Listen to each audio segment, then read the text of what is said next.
Good evening and welcome to the Monday, August 10th, 2020 Litchfield Board of Selectmen meeting. The board has just come out of paperwork review. I'd like to call the meeting to order at 6 p.m. and ask everyone to please stand for the Pledge of Allegiance. I pledge allegiance to the flag of the United States of America and to the republic for which it stands, one nation, under God, indivisible, with liberty and justice for all.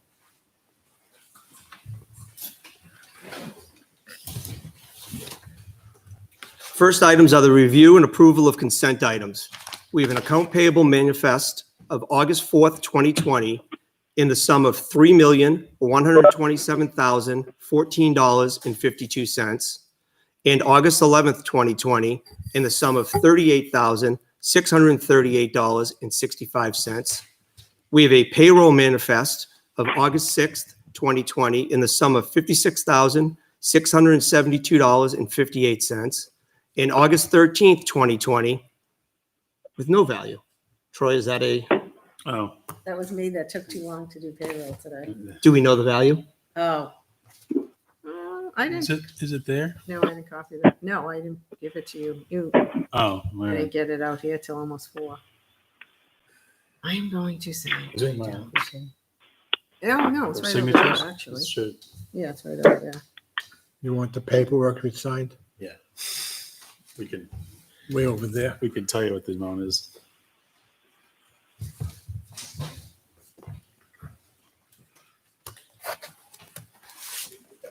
Thank you. You used to be able to throw it, these guards in the way.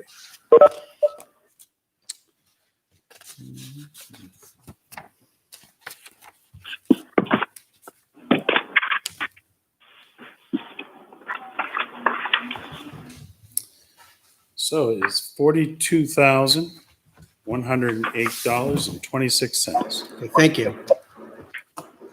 And we have the MS 535 2019 financial report. Are there any items members would like to remove from consent? Hearing none, could we have a motion to approve? I'll make a motion, we approve. We have a motion by Mr. Lynch, Second. second by Mr. Pinciero. Any discussion? All those in favor, roll call. Mr. Leary, are you with us yet? I am, and I'm an aye. Thank you. Welcome. Good connection. Mr. LaSalle? Aye. Mr. Lynch? Aye. Mr. Pinciero? Aye. I am also an aye. Motion carries 5-0-0. Is there any other business members would like to add this evening? Hearing none, public input will occur no earlier than 6:45 p.m. The first item is July 27th, 2020 meeting minutes. Have all the members had a chance to review the meeting minutes?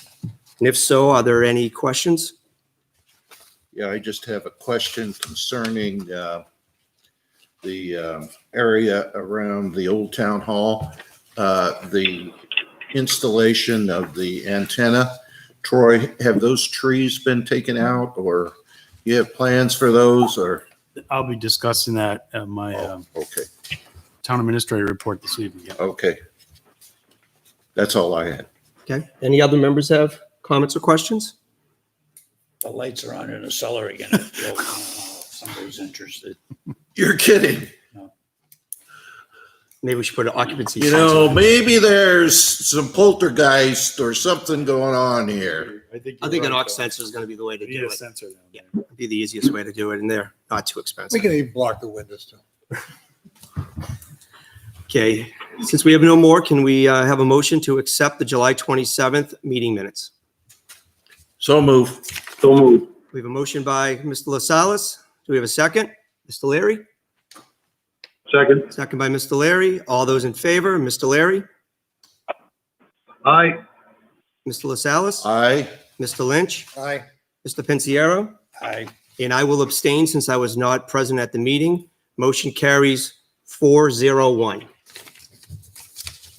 Next item is Erica Lucia, CPA from Ellison, review of the 2019 financial statements. Mr. Brown.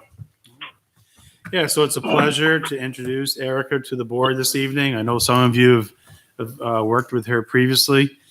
and a couple of you are new members of the board. So about this time each year, Erica presents the financial statements to the Board of Selectmen. We've notified the Budget Committee. I hope some of the members are online watching us this evening, but we've shared the audit with the Budget Committee members. I've shared them with the Selectmen and the department heads. And John Bernal has posted the statements on our website. So I will allow Erica to go ahead, and what she'll do is she's prepared to do sort of a high-level overview of the audit so that you understand really the basic highlights of this year's report. And then, of course, she's always open to answer any questions that you may have. So with that, Erica, I'd ask that you introduce yourself and proceed with the review. All right. All right. Good evening. Thank you very much. It's me. It's me. I'm sorry. I'm sorry. Hold on, Wyatt. Okay, I think that's better. Good. All right. Everybody can still hear me? Yes? Yes, welcome. Excellent. All right. Again, thank you for that introduction, Troy. Again, my name's Erica Lucier. I'm a manager with Melanson, and I was in charge of managing the audit for December 31st, 2019, which I'm prepared to go through with you this evening.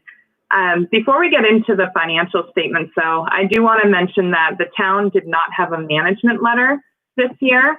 Part of an audit is not just looking at the numbers, but also looking at internal controls and policies and procedures to determine if they're operating effectively. During the course of our audit,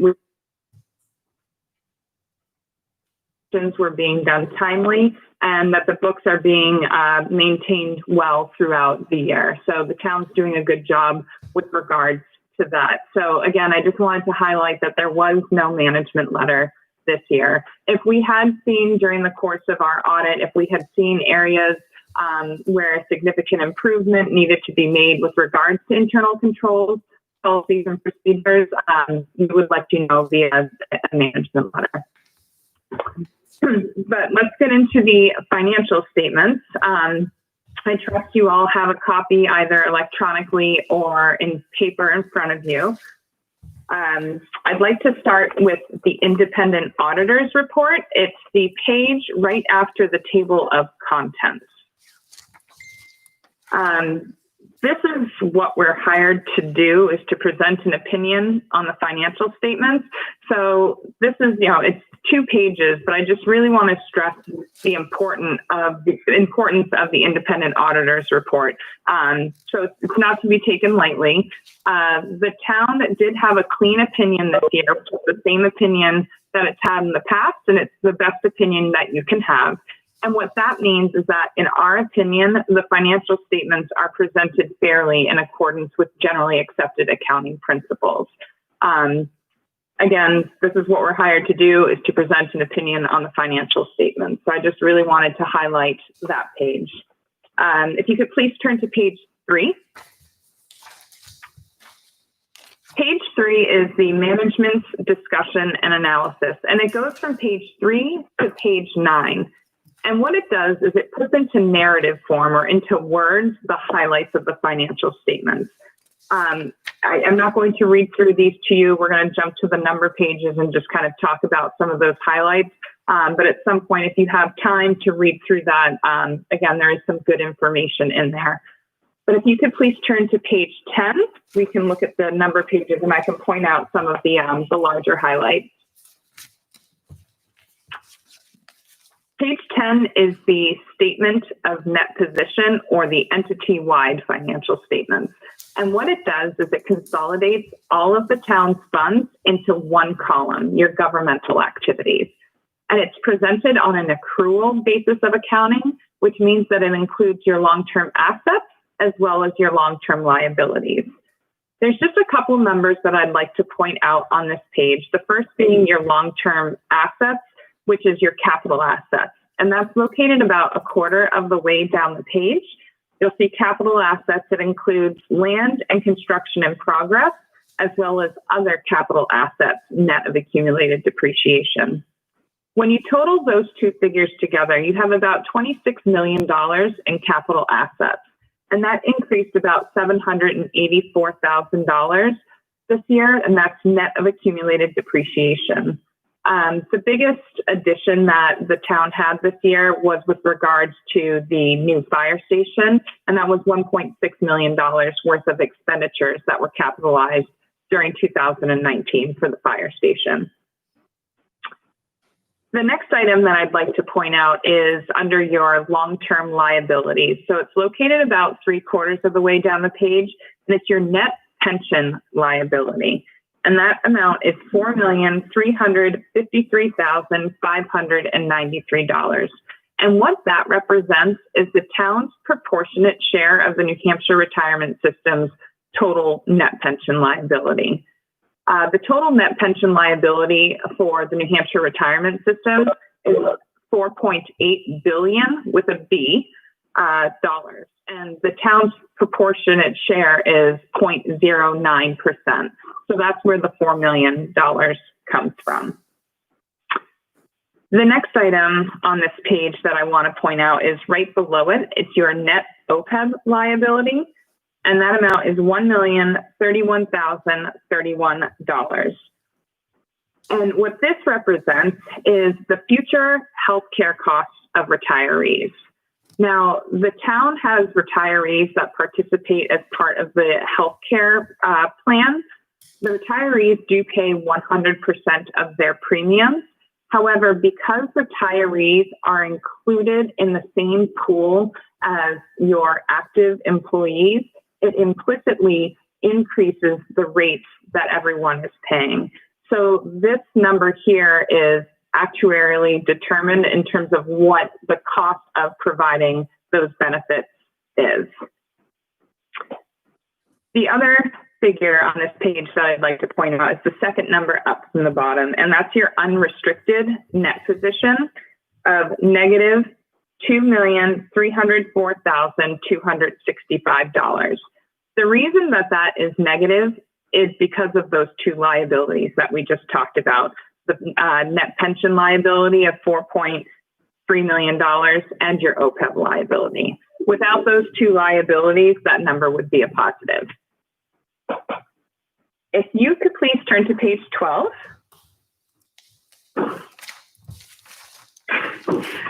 Page 12 is the governmental funds.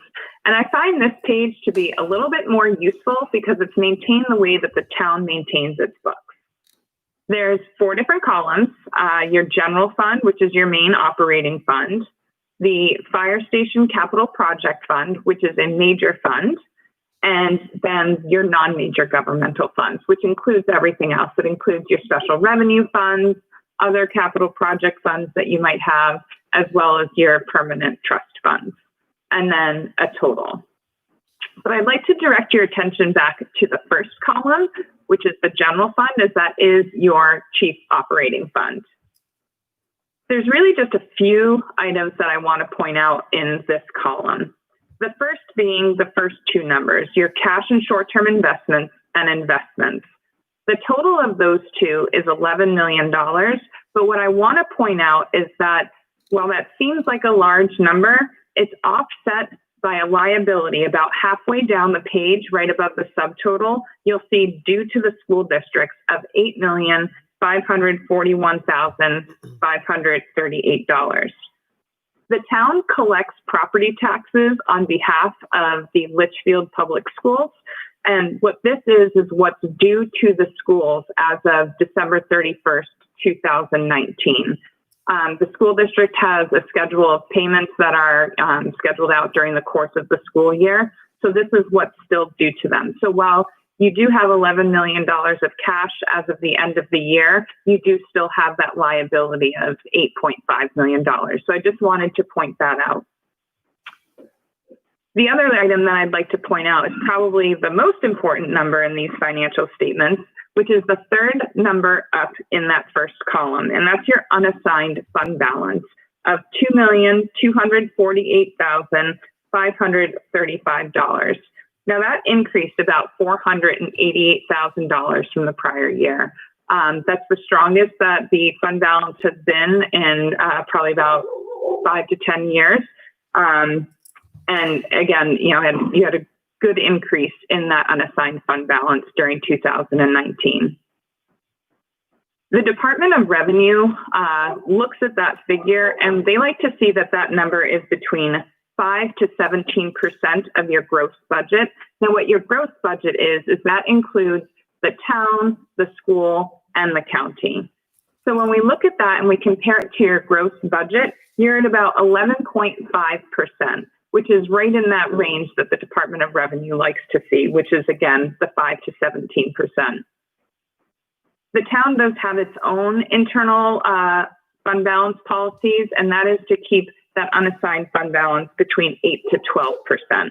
So again, at 11.5, you're at the top of that range. You were able to increase your unassigned fund balance this year, even though you did use $190,000 of fund balance during the budgeting process. So again, even though you used fund balance, you were still able to increase it during the course of the year. So if we could please turn to page 16, we can look at that.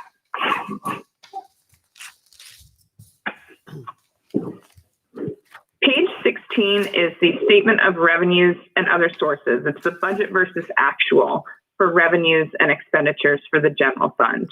There's 4 different columns: your original budget and final budget, so what you started and ended the year with, and then your actual amounts, and then the final column is your variance, so how you did against the budget. The top part is your revenues, in the middle is your expenditures, and at the bottom is your other financing sources and uses. And that's where you'll find the use of fund balance. You'll see that the fund balance of $190,000 was used on the capital budget, as well as transfers to expendable trust funds. Now, when we see towns using fund balance, we like to see that they're being used for one-time items. And according to this, that appears to be what the town is doing. It's not using it for operating. Again, it's using it for one-time capital type items.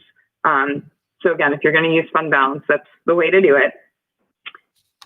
Back up at the top of the page in the total column or the variance column all the way to the right below the subtotal, you'll see $244,760. What that is your revenue surplus for the year. And that's driven primarily by your license and permits, which is mainly your motor vehicle excises. So again, $244,000 represents your revenue surplus. About halfway down the page, under the next subtotal, you'll see $29,325. And what that represents is departmental turnbacks. So what departments didn't spend or encumber at the end of the year. The number right below that, $274,085, that's how you did against the budget. So overall, you beat the budget by $274,000. As I mentioned previously, you used $190,000 of fund balance, but you were able to recoup $274,000 during the course of your operations. And again, when we look at the health of a community, that is also one thing that we look at, is if you're using fund balance, are you able to recoup it during the course of your operations? So again, according to this, that is what is happening. If you could please look at page 17. There's not a lot going on this page. This is your fiduciary funds or your agency funds. It's fairly consistent with the prior year, but I just wanted to point out what's included in here because this is the last number page of the financial statements. And what this includes is your school trusts as well as and escrows and engineering escrows. The rest of the financial statements are the footnotes to the financial statements, which do go into a bit more detail on many of the items that I talked about. So again, if you're looking for any more, I definitely recommend looking through those footnotes at some point if you have the opportunity. That pretty much sums up the audit. I know I said at the beginning when we came in to do the audit, the books were clean and seem to be well maintained during the course of the year. That's, been the same over the past couple of years. The town is doing a great job maintaining their books. And I also do want to point out that when we do come in to do the audit, everybody is very cooperative and eager to help, which is great. So I really appreciate that, and commend the financial staff for their help with the audit process. That summarizes the audit. Okay, thank you very much. Do any of the You're members welcome. have any questions? I have none.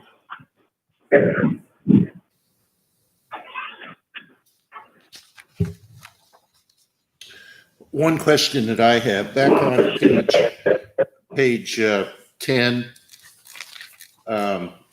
you mentioned the non-current liabilities, the pension liability, and the net OBEB liability.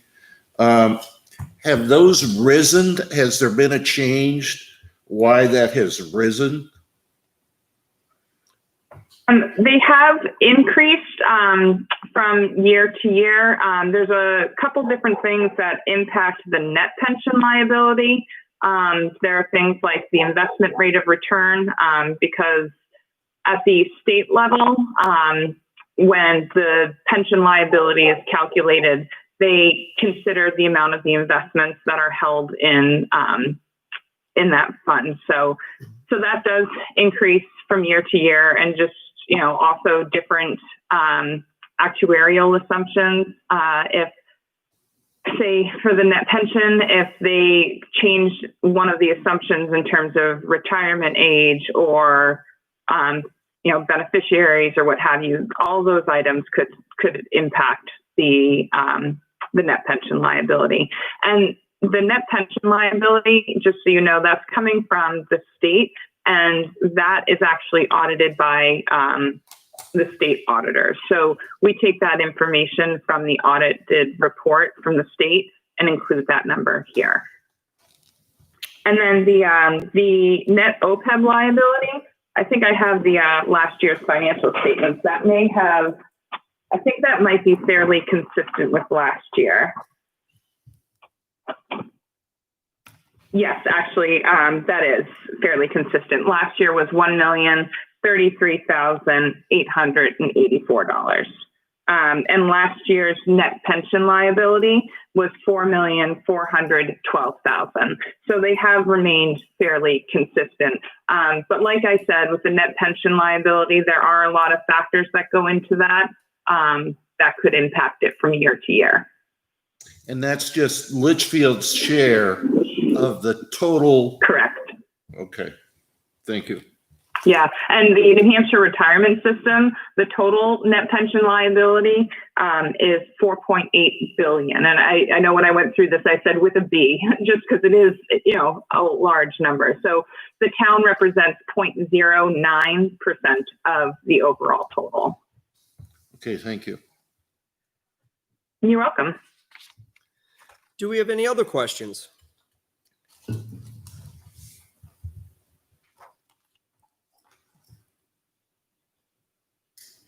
Everyone's good? Well, thank you very much, Erica, for presenting this evening and all your work.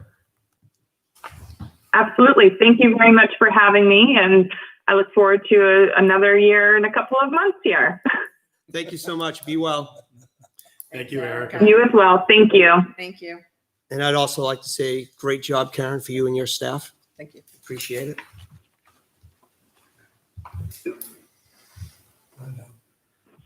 The next item we have is Donald Ware, Penachuk Corporation. Mr. Brown. All right, we have Mr. Ware on WebEx participating virtually this evening.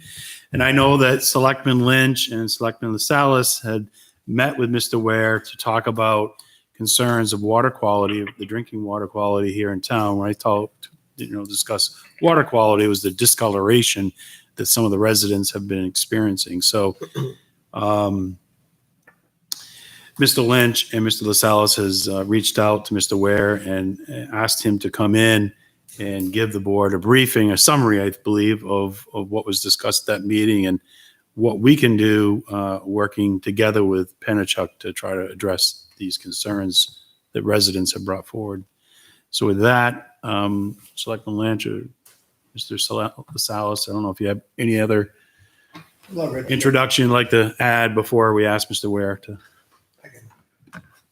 I'll tell you this, when we sat down and met with Don, with myself, Rich, and I, and we received a lot of concern or complaints about the quality of the water, the discolorations is why it's happening, when, stuff like that. So Mr. Ware came in, he talked to us, he sent out a memo to all the people who are on Penachuk, explaining what's going on, to have them please contact them if there's any issues with the water. And we have testing bottles here. If you want to bring it here, we come in and get the bottles. When it happens again, just get it and contact Penachuk. Now is the nature. We're trying to figure out why this is all occurring. There's be the aging of the pipes, could be the pressure in the pipes, the amount of lawn being watered this year in a drought. There's more going through the pipes. We did find out when the fire department played in the hydrants, they hammered it a couple times, the water in the line, and that will discolor it. Okay, it'll loosen it up inside. It happened up on Weather Vane, I believe it is, and that's a new pipe, but the line feeds it is older. But the other one that happened was on Pinecrest, Nessenkeg, and up in Nessenkeg and the Como, because they played at the firehouse at the old firehouse pumping down there, and that's fed from that direction down the hill, and that hammered up, and we got complaints the next day about this sculling up there. The rule is don't play with the hydrants, okay? But it's also, we're in a drought. There's a lot of green lawns, a lot of things are happening, okay? So basically that's what's going on. So we asked Don to come in and give his thoughts and ideas of what they're doing to help us get through this. And just for, I don't know if there's any members of the public online, but the discussion tonight is merely on water quality with respect to discoloration. It has nothing to do with the cost of water or the fact that PFOAs. somebody might have PFOAs. So just so people understand that, that's all I have. Thank you. Okay, thank you. Welcome, Don. I believe you're muted. Your lips are moving, but nothing's coming out. Yeah, good evening, and thank you for the opportunity to speak with the Litchfield Select persons tonight. So I wanted to just take a few minutes to talk or give a little bit of a history, which I gave to Selectmen Lynch and LaSalle back in early June. So first of all, I think a lot of people wonder, what is this colored water? Obviously, people's concerns with water have really been highlighted since the incidents that occurred in Flint, Michigan area, in particular relative to lead. So people immediately get questions, is this lead in my water? So I think the first thing I want to address is that the piping system and the sources of water in Litchfield have never had any lead in it. You've got a newer system. Your piping is either ductile iron with a cement lining so that there is no water to metal contact. Services are copper or high density polyethylene, and some of the water mains are PVC. But you've got all quality water mains. So the question becomes, well, where is this colored water coming from? I open my faucet. Most days it's clear. But then I get an incident where my water is a dark purple or black or brown. What is that? Where is that coming from? And so I wanted to address that fairly quickly, and that gets into a little history lesson in that the primary or sole source of water for Litchfield until January of 2019 were wells. Initially, there were some smaller wells out in the area that Kevin originally addressed, Nesson Cave, Gren Drive, Wren Street out in that area. Those wells had naturally occurring iron and manganese in them. And in particular, what people are seeing in these colored water events, which, by the way, were far more frequent and numerous this spring than in the past, and I'll take a minute to explain why, but is that iron and manganese in the water. But it is naturally occurring. It occurs at typically very low levels and most of it is in solution. It's bound to the water molecules. You do not see it in the water itself. But so initially a couple of small wells, then for quite a number of years, all the water came from the 3 wells owned currently by the town of Hudson, the 2 wells near Dara Pond, off of it's Talent Road, and the one down in the southern part of Litchfield, which is Weinstein well. And those 3 wells all back in the late 1980s were capable of producing about 2.6, 2.7 million gallons a day, which is more than enough for the town of Hudson and for the Litchfield water system. To put things into perspective, over time, those wells have lost capacity. Part of the reason they've lost capacity is because of the naturally occurring manganese that is in the raw water. As the water approaches the wells, which are a single point in the ground, the water runs faster. That manganese that's in solution oxidizes and comes out of solution and actually starts to plug up the interstices between the soil that allows water to flow freely to the wells. So those wells right now, we're at one point we're producing 2.5 million gallons a day, produce about 1.6 million gallons a day now. And that's really why we've moved on to another source of water. At 1.6 million gallons a day, right now, the winter usage of Hudson and Litchfield as communities is 1.6 million gallons a day.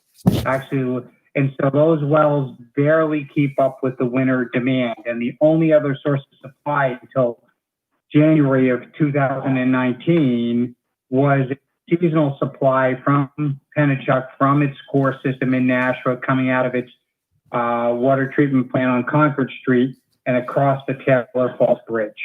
And that allowed the summer demands to be met, which typically summer day, between Hudson and Litchfield typically runs around 3 million, a little over 3 million gallons a day. So obviously the 1.6 that the wells can do now is far short of that. There was also a risk of those, if one of those wells went in the winter, not having sufficient supply simply to meet domestic and needs of the community. So in 2018, we struck and built an interconnection underneath the Merrimack River capable of delivering 1 million gallons a day of water. And that interconnection is exclusively for the town of Litchfield. There was no additional capacity put in there for the town of Hudson, as they did not want, any capacity built. So, and the reason I give this history is that, again, where did this colored water come from? It came from manganese. The 3 wells in Litchfield all have background levels of manganese anywhere from 6 parts per million upwards to as high as almost 100 parts per million. Manganese is considered to be safe to drink. It's not regulated from a water quality perspective as far as human health, but it is regulated as a secondary contaminant by the EPA. They have what are called secondary standards. They're aesthetic standards. And manganese above 5 parts per billion will start over time to color the insides of your dishwasher, the insides of your washing machines. Your whites will over time start to turn dingy. So above 5 parts per million of manganese, and I just mentioned, the wells that delivered the water up until last year had between 6 and upwards of close to 100 parts per million of manganese, was the source of the manganese. Now, Hudson has always done what's called sequestering. So they add, without getting too technical, a polyphosphate that tied up manganese. It binds it so that it stays in solution with the water, so that you don't see it when it comes out of your faucet. There are two issues with that. The polyphosphate, when it's heated above 100 degrees Fahrenheit, that bond breaks. So you'll tend to get manganese getting released from the bond in people's hot water tanks. So very often people will get colored water exclusively in their hot water, not in their cold water, but in their hot water. Secondarily, those polyphosphate manganese chains to bind or coat the insides of the water mains. So they catch on the inside of the water mains, because the inside of the water mains are lined with cement, and that cement's a little rough, and they'll catch and bind on those. And they stay there, and they become a fairly strong lining, if you will. But when you suddenly change the direction that water flows, the velocity at which the water flows, some of that will be pulled off. Kevin mentioned that, had an early spring drought, early summer, late spring drought. The worst event that we had happened, I think it was a Monday night. I don't have the date with me, but the fire department, which they should be able to, when we work with them on locations where they can practice, went out to practice. They got hooked up to a hydrant, and at about 6 o'clock at night, it just so happened 6 to 6 o'clock at night is when everybody's sprinkler systems are going.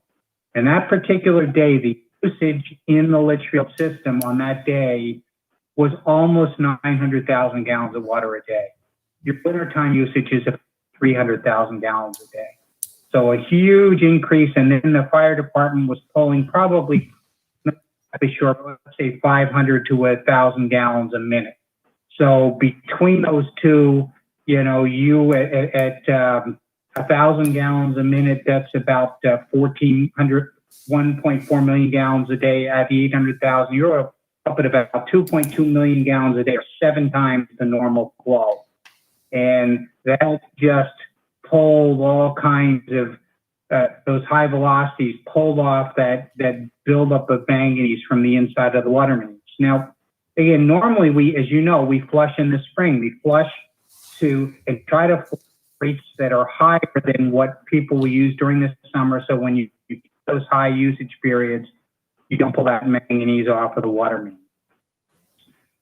We obviously were not successful with that this year because we had a number of incidents, but more particularly, remember I said we had to add on that supply was coming from Nashua underneath the Merrimack River. If you know where those wells were that we talked about, the wells are primarily in the southeastern part of Hudson. So all the water into Litchfield, all the water into Litchfield out of those wells flows from south to north and east to west. When we brought in the new supply, it changed the dynamics. The flow now, instead of going that direction, was flowing primarily from west to east. Along Talent Road, the water direction changed 180 degrees. That in and of itself created, as the pumping station came on and off, and as we approached into the spring and summer, and you went from 1 pump running to 2 pumps running to 3 pumps running and higher flows, each step up in the flows was effectively cleaning a portion of the manganese that had built up over decades from the inside of the water main along Talent Road and up along portions of Albuquerque, heading north, and then heading south as well along Page Road. So again, kind of a series of instances. The other thing is the water quality coming out of the Nashua plant. It's a surface water, so that its pH and its chemistries are different than groundwater. And those differences in chemistries also broke down those chemical bonds that I just talked about between the manganese and the polyphosphate and cement lining, and has loosened up that manganese lining that built up over decades. As a result, one of the things that we're going to be doing in the last couple weeks of September, first week of October, is we're going to be going through some additional flushing in the Litchfield system, some directional flushing, forcing the water at high velocities each way, in particular along Town Road, parts of Albuquerque and Page Roads, in order to try to scour off any manganese that's come loose. It is somewhat of a battle because, again, as you scour off this manganese is in levels. It's like peeling back an onion as you expose a new level of manganese to the change in water quality, because the water's coming now primarily from Nashua, about 75% of it, rather than from the wells right there in Litchfield. You have these, but we're hoping by good strong flushing we're going to get back down to a level where the incidences of colored water really should only evolve around there was a broken water main, so you suddenly had high velocities because the water was flowing out. There was a fire where the fire department is going to go and they're going to use the closest hydrant. The fire department's been really good to work with. We've identified areas where they can practice, where and they can do their practice and not create colored water. So again, I think for the public, we sent out a letter, a lot of obvious and realistic concerns. Why do I have black water? Why do I have gray water? And people who saw it for once a week, a couple times a week for a month to 2 months. I think hopefully, at least based on what we're getting for complaints since early June, levels of colored water complaints have dropped off substantially. In our office, we have 8 registered complaints since the second week in June, so over the last 6 weeks. I don't know what the town is hearing, but again, I think it's important for the town to understand, what is the source of the colored water? Manganese can be eliminated. The only way be for the town of Hudson to put in treatment. Treatment on their 2 wells would be $10 to $15 million, which would greatly increase the cost of the water that we purchase from them. We do a lot of the water coming into your system now from the Nashua system is down around 3 parts per million of manganese. So again, over time, you're getting water that's got a better water quality, different type of water quality. It's a softer water, and it's getting that the piping and the line of manganese that build up over years stabilized or removed. With that, I'll open for any questions anybody might have. Thank you for that detailed explanation and the history lesson. Does anyone have any questions of Don? Question, Mr. Ware. The purpose of sending out the letter there at the latter end of June was to try to get more information from people in Litchfield with respect to discolored water. How many complaints have you? Did I hear the number of 8? That is the number that my distribution manager reported to me from. I think it was from the end of the second week of June until the present, or it might have been from when the letter was mailed out, which was I think mid-July is when that went out. Obviously we prefer that there were no complaints, but like I said, it's not at all unusual given the manganese for people to over time get a buildup of manganese in their hot water because of that relationship between heat and the sequestrant that's used to keep the manganese in solution. Were you able to determine by the complaints, were you able to tie that to any particular event? None of them, unlike some of the earlier ones, we couldn't define a particular event. As I expressed early in the spring, we were eventually be able to determine that the colored water was coming from Talent Road, and it was related to the fact that, as I mentioned, there are a total of 3 pumps in the booster station over in Merrimack along the western edge of the Merrimack River. Those stage on based on demand in the community. So initially, during the winter months, 1 pump is all that's needed. As we came into the late spring, 2 pumps came on. Time 2 pumps came on, that created a color water incident. The first is a matter of fact. Then when 3 pumps, when the 3rd pump was called for, again, that created an additional new step or profile of flow. They created colored water. And then we had the high usage period in conjunction with the fire department's practice that created another platform. I think that was the high platform in the particular area as far as where supply was coming from. Then we had a series of smaller incidents in some of the northern communities where you went from lower levels of flow to higher levels of flow as people began to irrigate. And why hadn't the flushing taken care of that? We did not, or were not able to. This is the first year where we were not able to flush the entire Litchfield system in the spring. Why did that happen?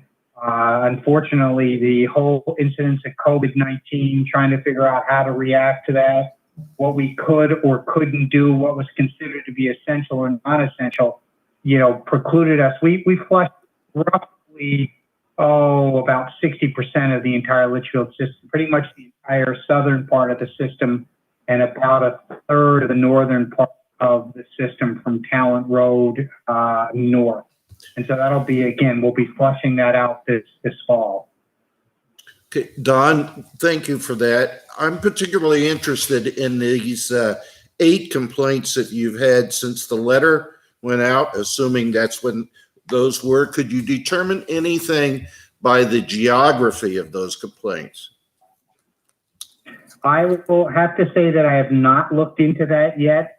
Although my distribution manager, who that would typically be his responsibility, did not see a particular pattern, but I will take a look at that to determine, again, based on how your system operates, where water comes from and goes to, the separation in your system between north and south, if there's a particular area that is getting hit, and if so, why. And again, those would be areas where we really want to focus our flushing in the fall to create the same sorts of circumstances that are creating colored water for folks.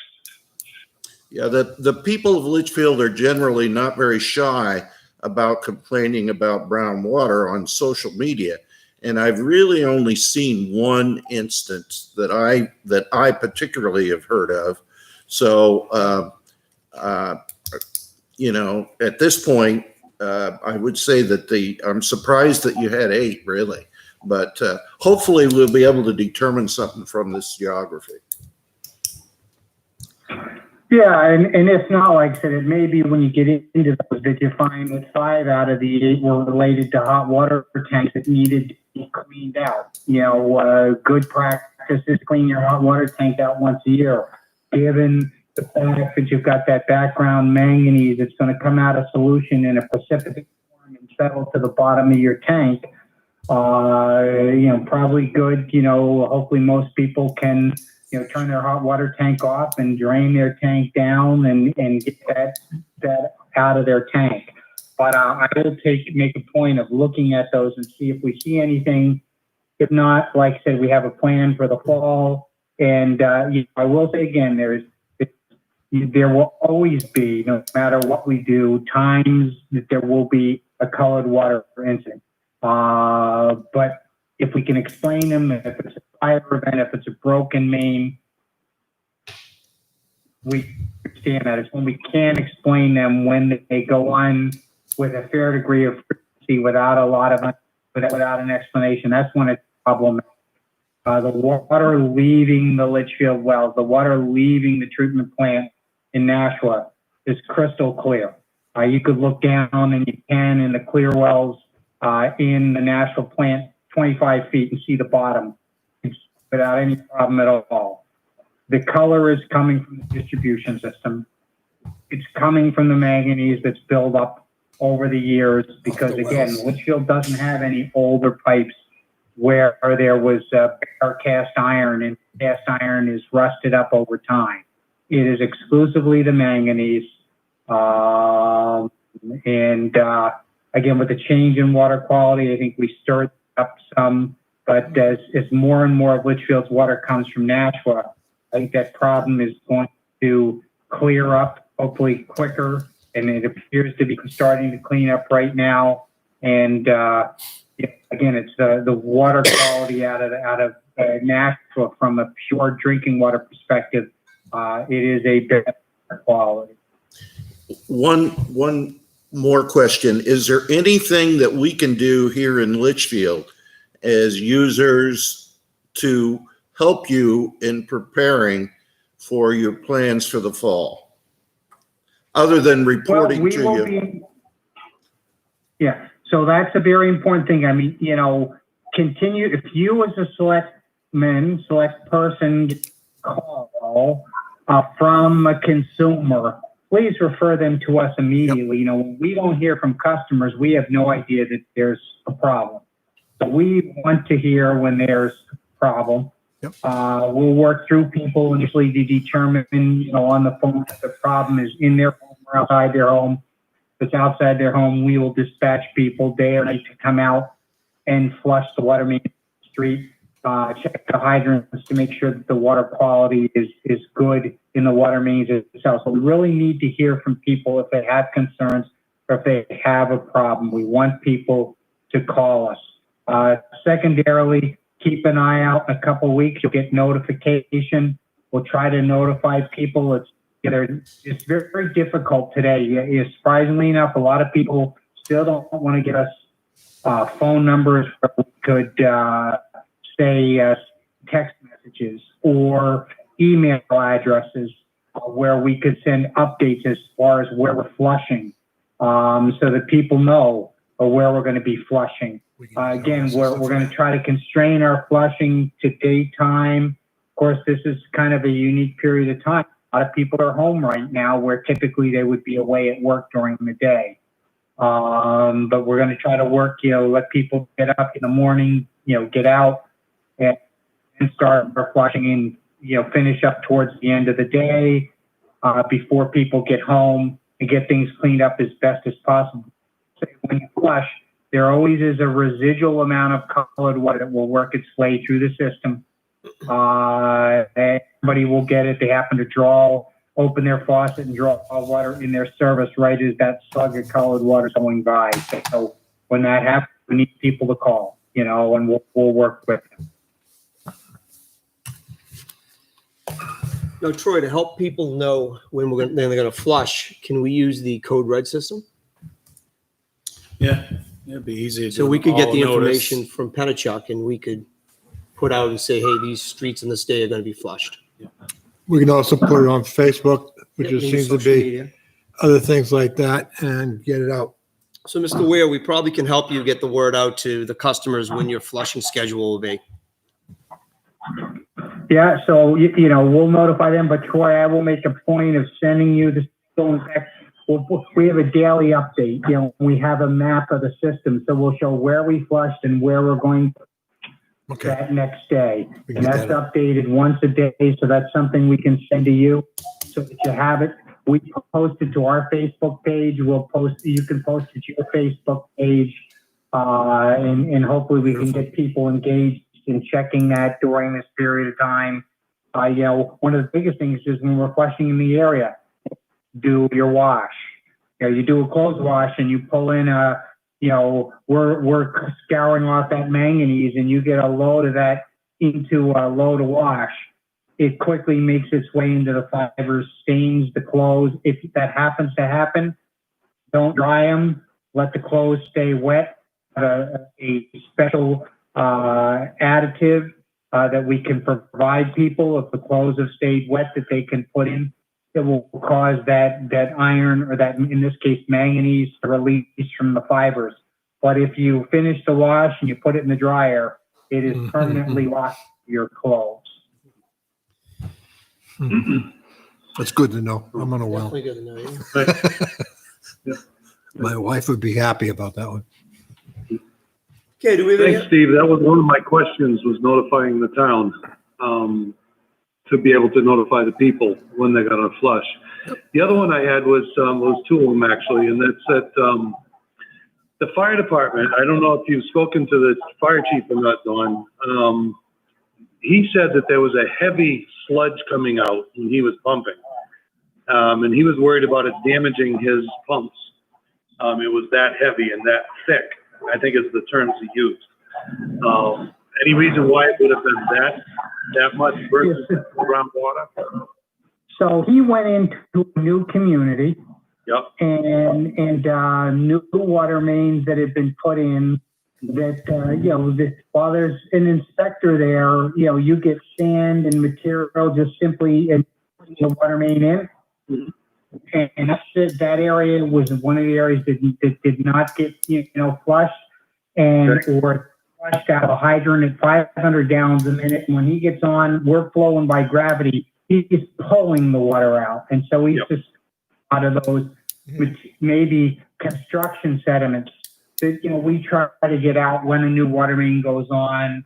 We flush the water main in order to try to suspend or get any, material. I think a lot of what he got in was that. Plus, again, he was right in the heart of the area where there's been years of the mains approaching that area had a heavy buildup of manganese. And so I think he and that day usage period did a fantastic job of really purging those mains. Like I said, I think they approached cumulatively probably on the order of a couple thousand to 2,500 gallons a minute. And normally we're flowing by gravity to about 1,000 gallons a minute. So much higher velocities, which would tend to either strip the manganese off, or if there were some sediments that happened in during the construction process, resuspend those and pull them out. But yeah, we did have a good discussion with the chief. Our distribution manager has been working closely with him, again, identifying areas where they can practice and do what they need to do. But also like we may work with them some in this flushing this fall with the idea that maybe they can get some practice and get on some hydrants where we want to create some higher velocities, like getting on those and drawing more water than we can flow by gravity. Mm-hmm. Okay. All right. Thank you. Litchfield residents are very touchy about their water with everything else going on right now. And we're part of Pennachuck East, which pays a really high rate compared to Pennachuck West. Yeah. You don't expect that people are going to complain if their water's brown. They're paying for brown water. They should. Yep. We want that complaint. It should not, like you said, with the exception of those unique events, in particular, fire or broken water main, the incidences of colored water emanating from the distribution main into cold water should be very limited. We're going to get accessing program, and like I said, it's a bad year because of transition in supplies. Hopefully we've seen the worst of it. We're going to be, again, flushing heavy this fall. We'll be right back in the spring again.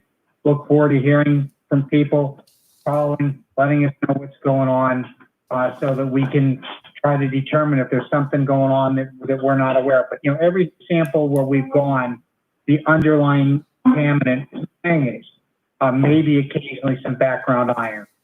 So. Okay. Very good. Thank you. You're welcome. Do we have any other questions? Enjoy for the Mr. lake. Moore? Any other questions? Don, just to say up front, the additional line coming across the river has reversed the flow, different chemical, other things are going to occur. That's part of the reason. I feel, and we talked about this ourselves, plus the consumption. I really think this year we get through some flushing and we get into next year, things are going to change. Yeah, there's no question. Without, in my mind, we've been through the worst of the transition.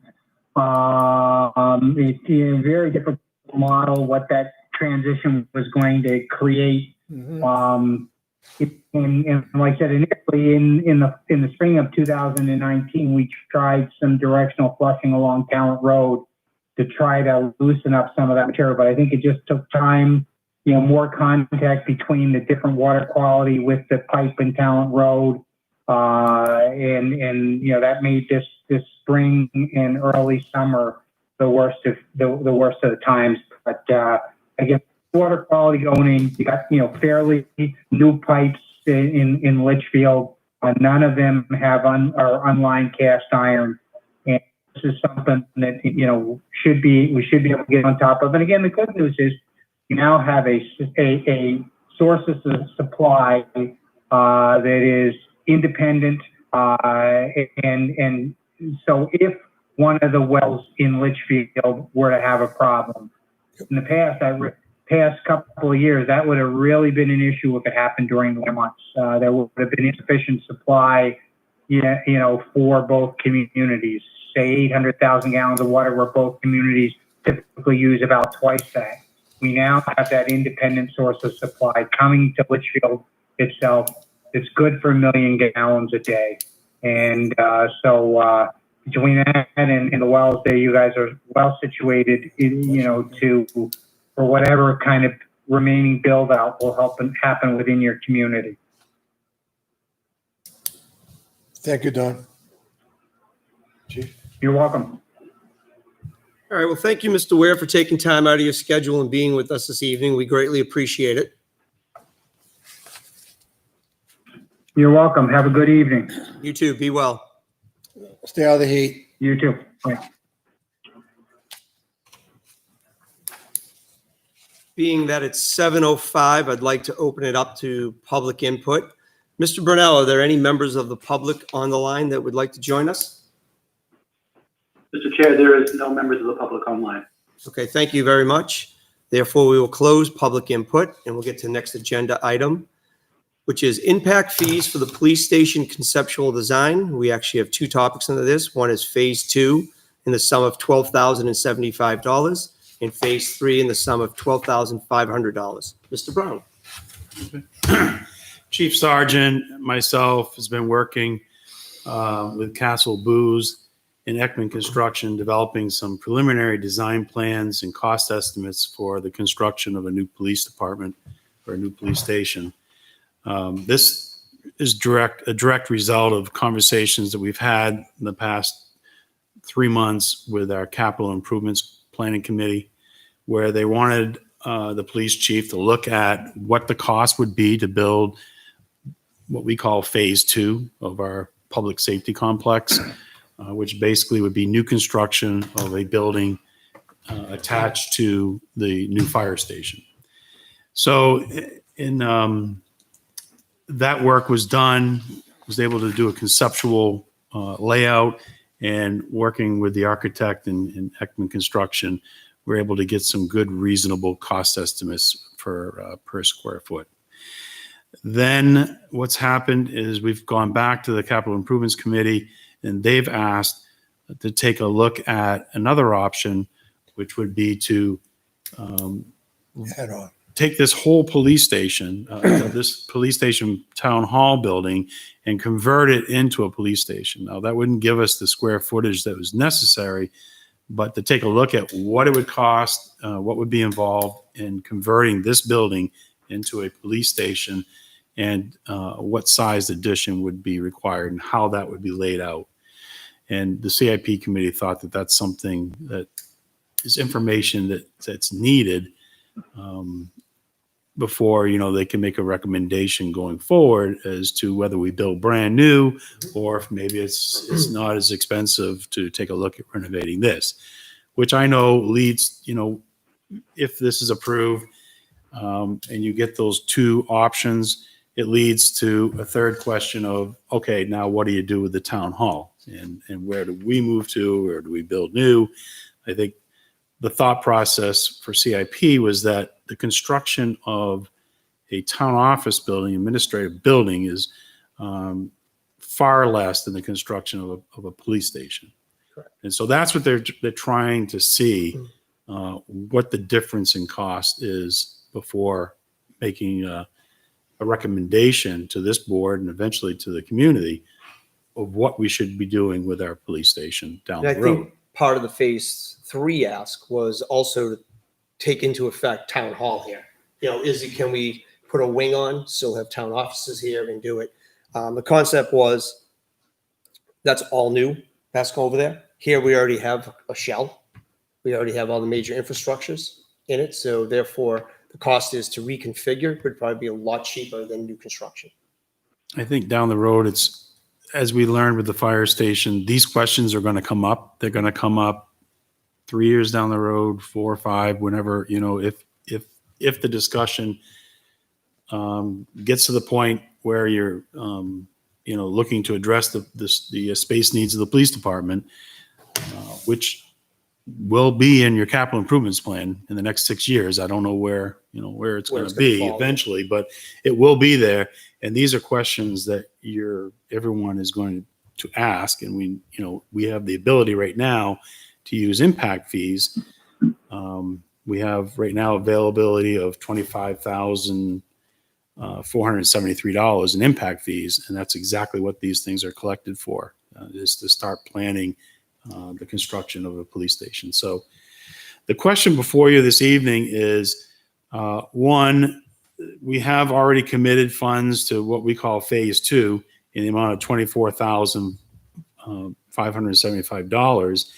And then phase 3, which is an estimate of $12,500. It's not an estimate, it's a proposal.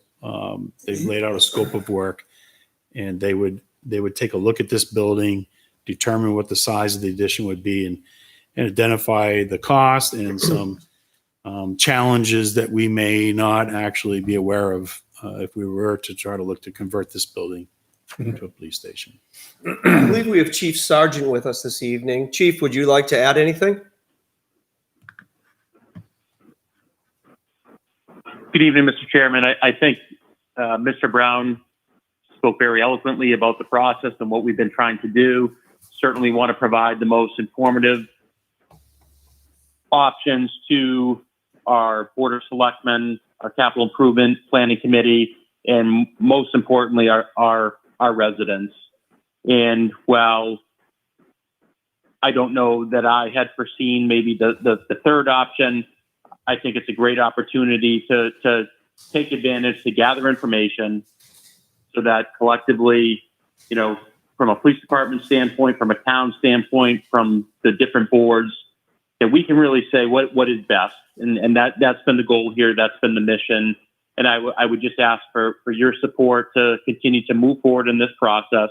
I'm thankful for the opportunity to, for you to consider these impact fees to be utilized for this, which I believe will provide more informative, realistic information to the taxpayers, and then we, myself, the board, the Capital Improvement Committee can make the best decisions for the needs of the agency, the needs of the people, and that's all I would add to that, Mr. Chairman. Thank you.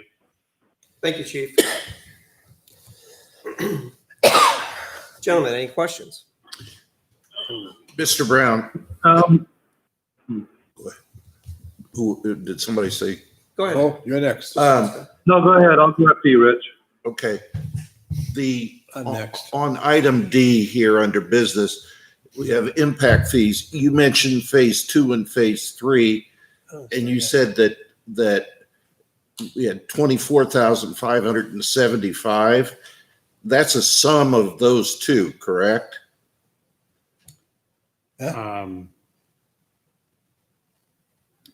That's what it says. Yes. The sum of those two, that's correct. Yeah. But you had mentioned that there was Another We one?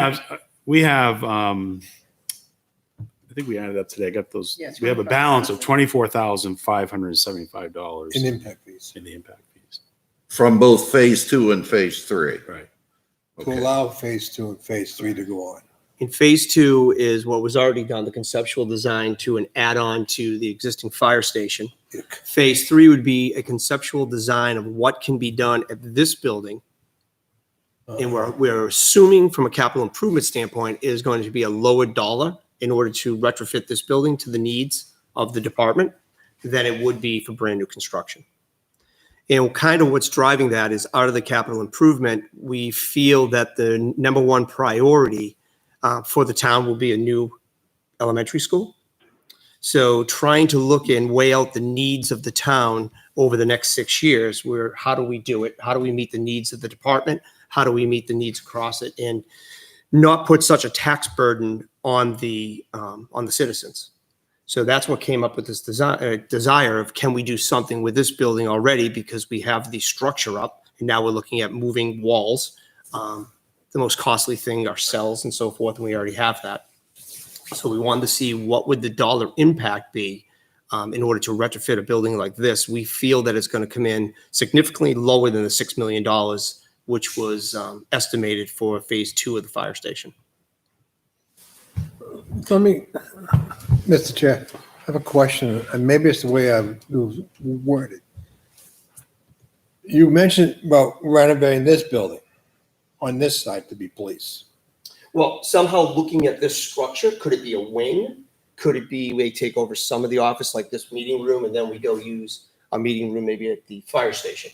Yeah, so there's all different concepts. We don't know. That's why we want to bring in a professional who's used to doing this and Okay. what is the best cost in order to meet the needs of the town. Well, and the police. adding the wing to this building on the police side is the most cost-effective way of doing it. No doubt in my mind. Structural arrangements in this building, and Jack, you're familiar with this because you sat on this plan too. It's pretty basic on load bearings and stuff like that. It's sheetrock still, there's not much to do, just move interior walls over there. I was under the way it was said, like, where's the town hall going to be? Because you talked about coming into here. Town hall's got to have a meeting room. We're not going to run to the firehouse to use theirs. Okay, the town hall is the town hall. I think everybody wants to have that. I think if you want to look at I told Ben last week, I said, because I had to get plans for him to get to the architect. And I said, the best solution, because when we built this building here, we thought about additions all the time for the future to come off. And it's more cost effective to come off it. There are other costs that are going to come in and smack in. That's going to be the sprinkler system and stuff like that. Because that's added because your square footages. Unless you want to put up a firewall, and that'll work too. But I'm just saying, there's ways of doing it. Adding it to the police station is really, in my opinion, right now is not the way to go.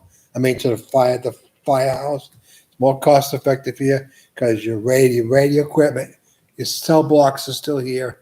You can change the location of the entry over to the additional side, and this be another sector in here with a back door, and it still work out all right. There's different focuses here, but I just don't. The town hall has to stay, in my opinion. This room and all, we share this room.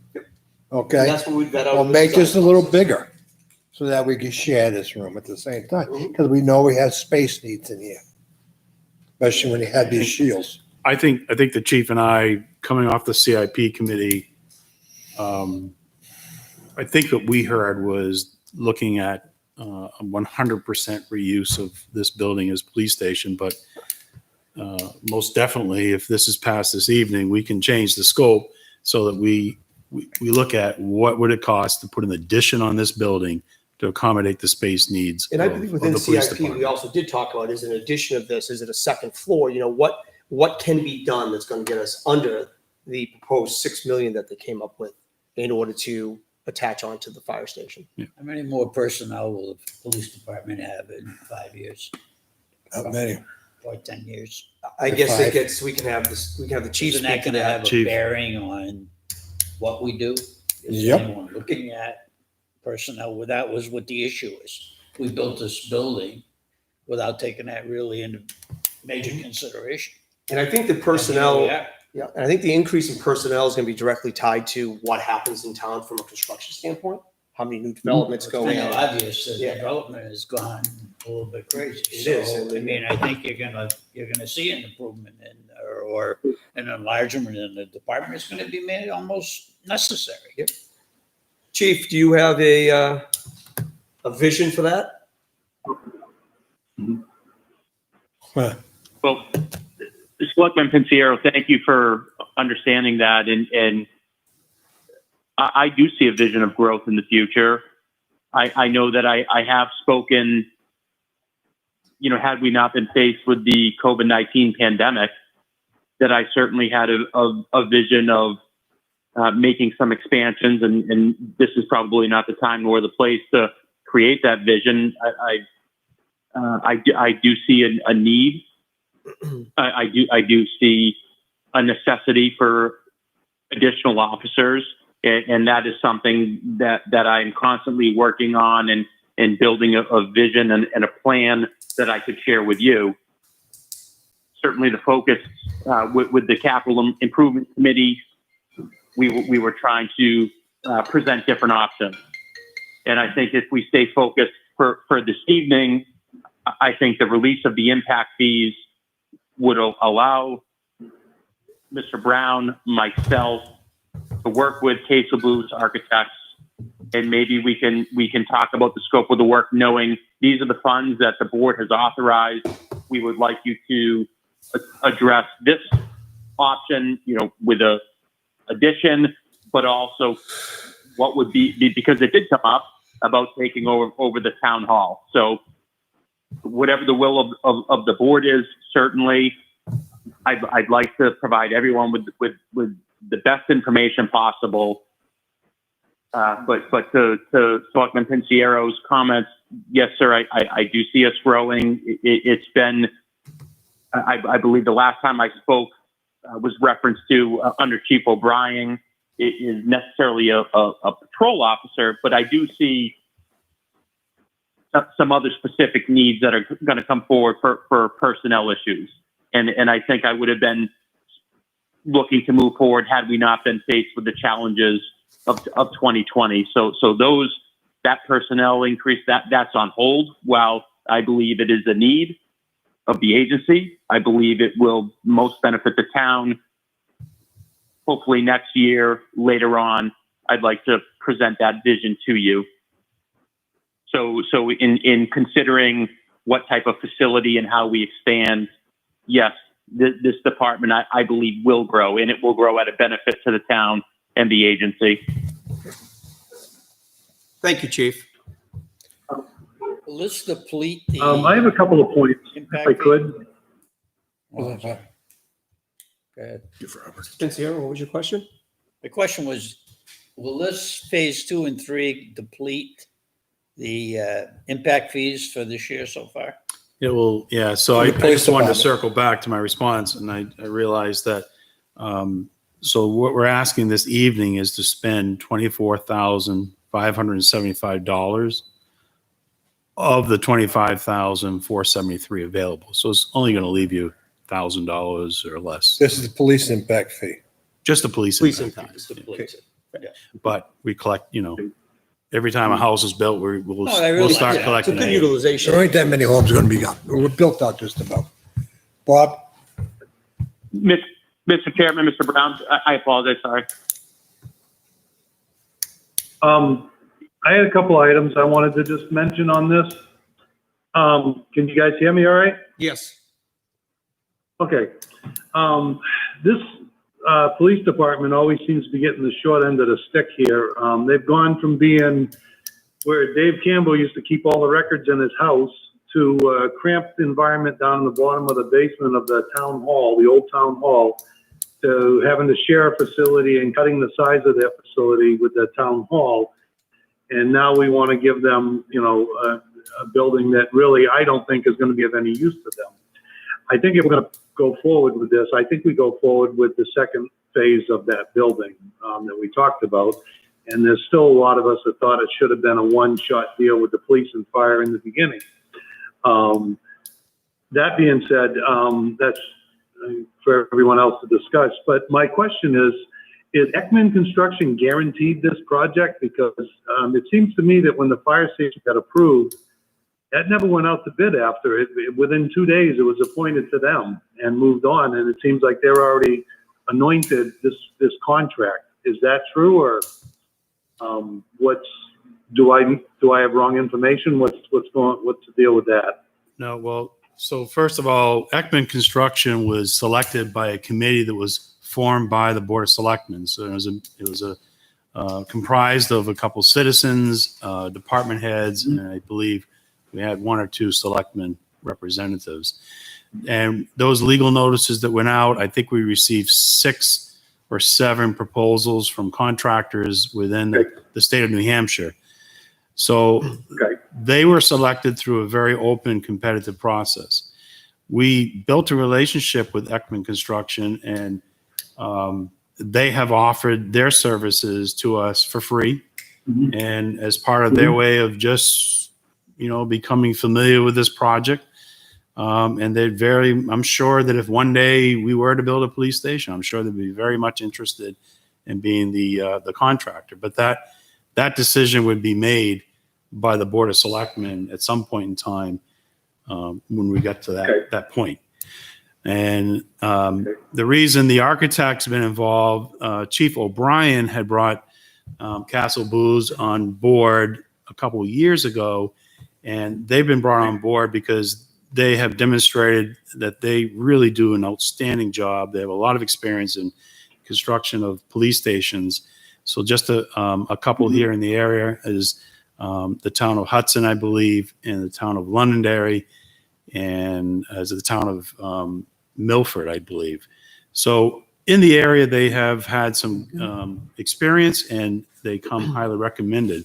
So again, they have not been, we're just using them right now as a resource. They're familiar with the site, and they're kind of, they're familiar with our operation.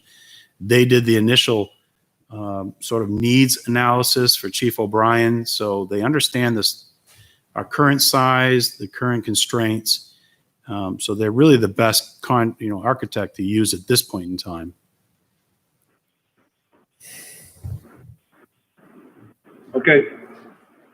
I'm going to go back to a question I asked earlier, and you just said it again. They took over the whole building. What happens to the town hall? So, apparently, Chief Sergeant and I, when we met with the CIP committee, we're going to have to, discuss this with CIP again, make sure that what we heard, we thought we heard that we'd take a look at, just find out what the cost would be and the constraints to totally take this building and turn it over to police 100%. And then there would be another step where you would look at what would you do with the town office building. Would you build a brand new building, freestanding building on site here? Is there another building somewhere in the mix that could become available and easily converted, a school building or something like that? It's just anything. I mean, so in the discussions of the CIP, we had that discussion, and we said, is there a wing of this? Just what can we do for the overall cost is less? That was the big thing that the whole board talked about, is how are we going to meet the needs of the town, the needs of everything that's going on in the next 5 years at the least impact to the taxpayer. And that was kind of where the breadth of the conversation was. And there was just ideas thrown out. I mean, nobody sitting had any idea what the cost would be. I just know fitting out a building is a whole lot cheaper than putting up a new building with the world I live in. Not the world that I lived in. You don't think putting up stick walls in here is cheaper than building a new building? But see, this is the answers that we can't answer. We need the professionals. And I know you have your opinion, and Kevin has his opinion. I have my opinion. The chief has his opinion. But when taxpayers are asked at some point in time to support a financing of a new police station or an addition, they're going to have these questions, and that's what we're asking this evening, is to give us some financial support to go out and collect facts and then bring that information back for people to discuss and review. It could come back that it's cheaper, $1 million cheaper to put an addition on this building. But guess what? These are all the things you don't get. These are all the constraints that you're going to have. It doesn't address all your problems you have today. So you can go out and build your $5 million addition, but the 6.5 or whatever it is over there, it takes care of the town for the next 50 years, no constraints, brand new construction, long-term growth planned into the, And until we've got it, Keep in mind, when this building was built, it was, we pinched pennies. Yeah. And look what we have today. it's still, unfortunately, the town grew, but No, This and building- I understand it. this And town that's has to what be I'm saying. proud We of- need to spend whatever we need to spend, but only do it once, not twice. So let's see if I'm hearing this correct. The CIP committee is looking at the school and everybody. They say if they want a new school, which we know that's something that they want, that leaves the Griffin School empty. Just probably think about the town hall moving down there, if the police move into here, so, okay? so we had that discussion as a You did? CIP, just as a CIP committee. we That's did. what I wanted to know. In the issue we have there, every reason why the school wants to get out of that building is the reason why we don't want to take over the building. High water table, mold issues, it's just not a good site. So we had that discussion. I mean, the CIP, we have no power whatsoever. We take everybody's needs once, it gets put into a spreadsheet, we try to evenly fund it, but from that, we're gonna come out saying this is what we think the plan will be. From there, we're gonna present to the planning board. Then we're gonna have a public meeting to hear what the residents want. Then it eventually comes back to the Board of Selectmen, and the CIP will present to the Board of Selectmen.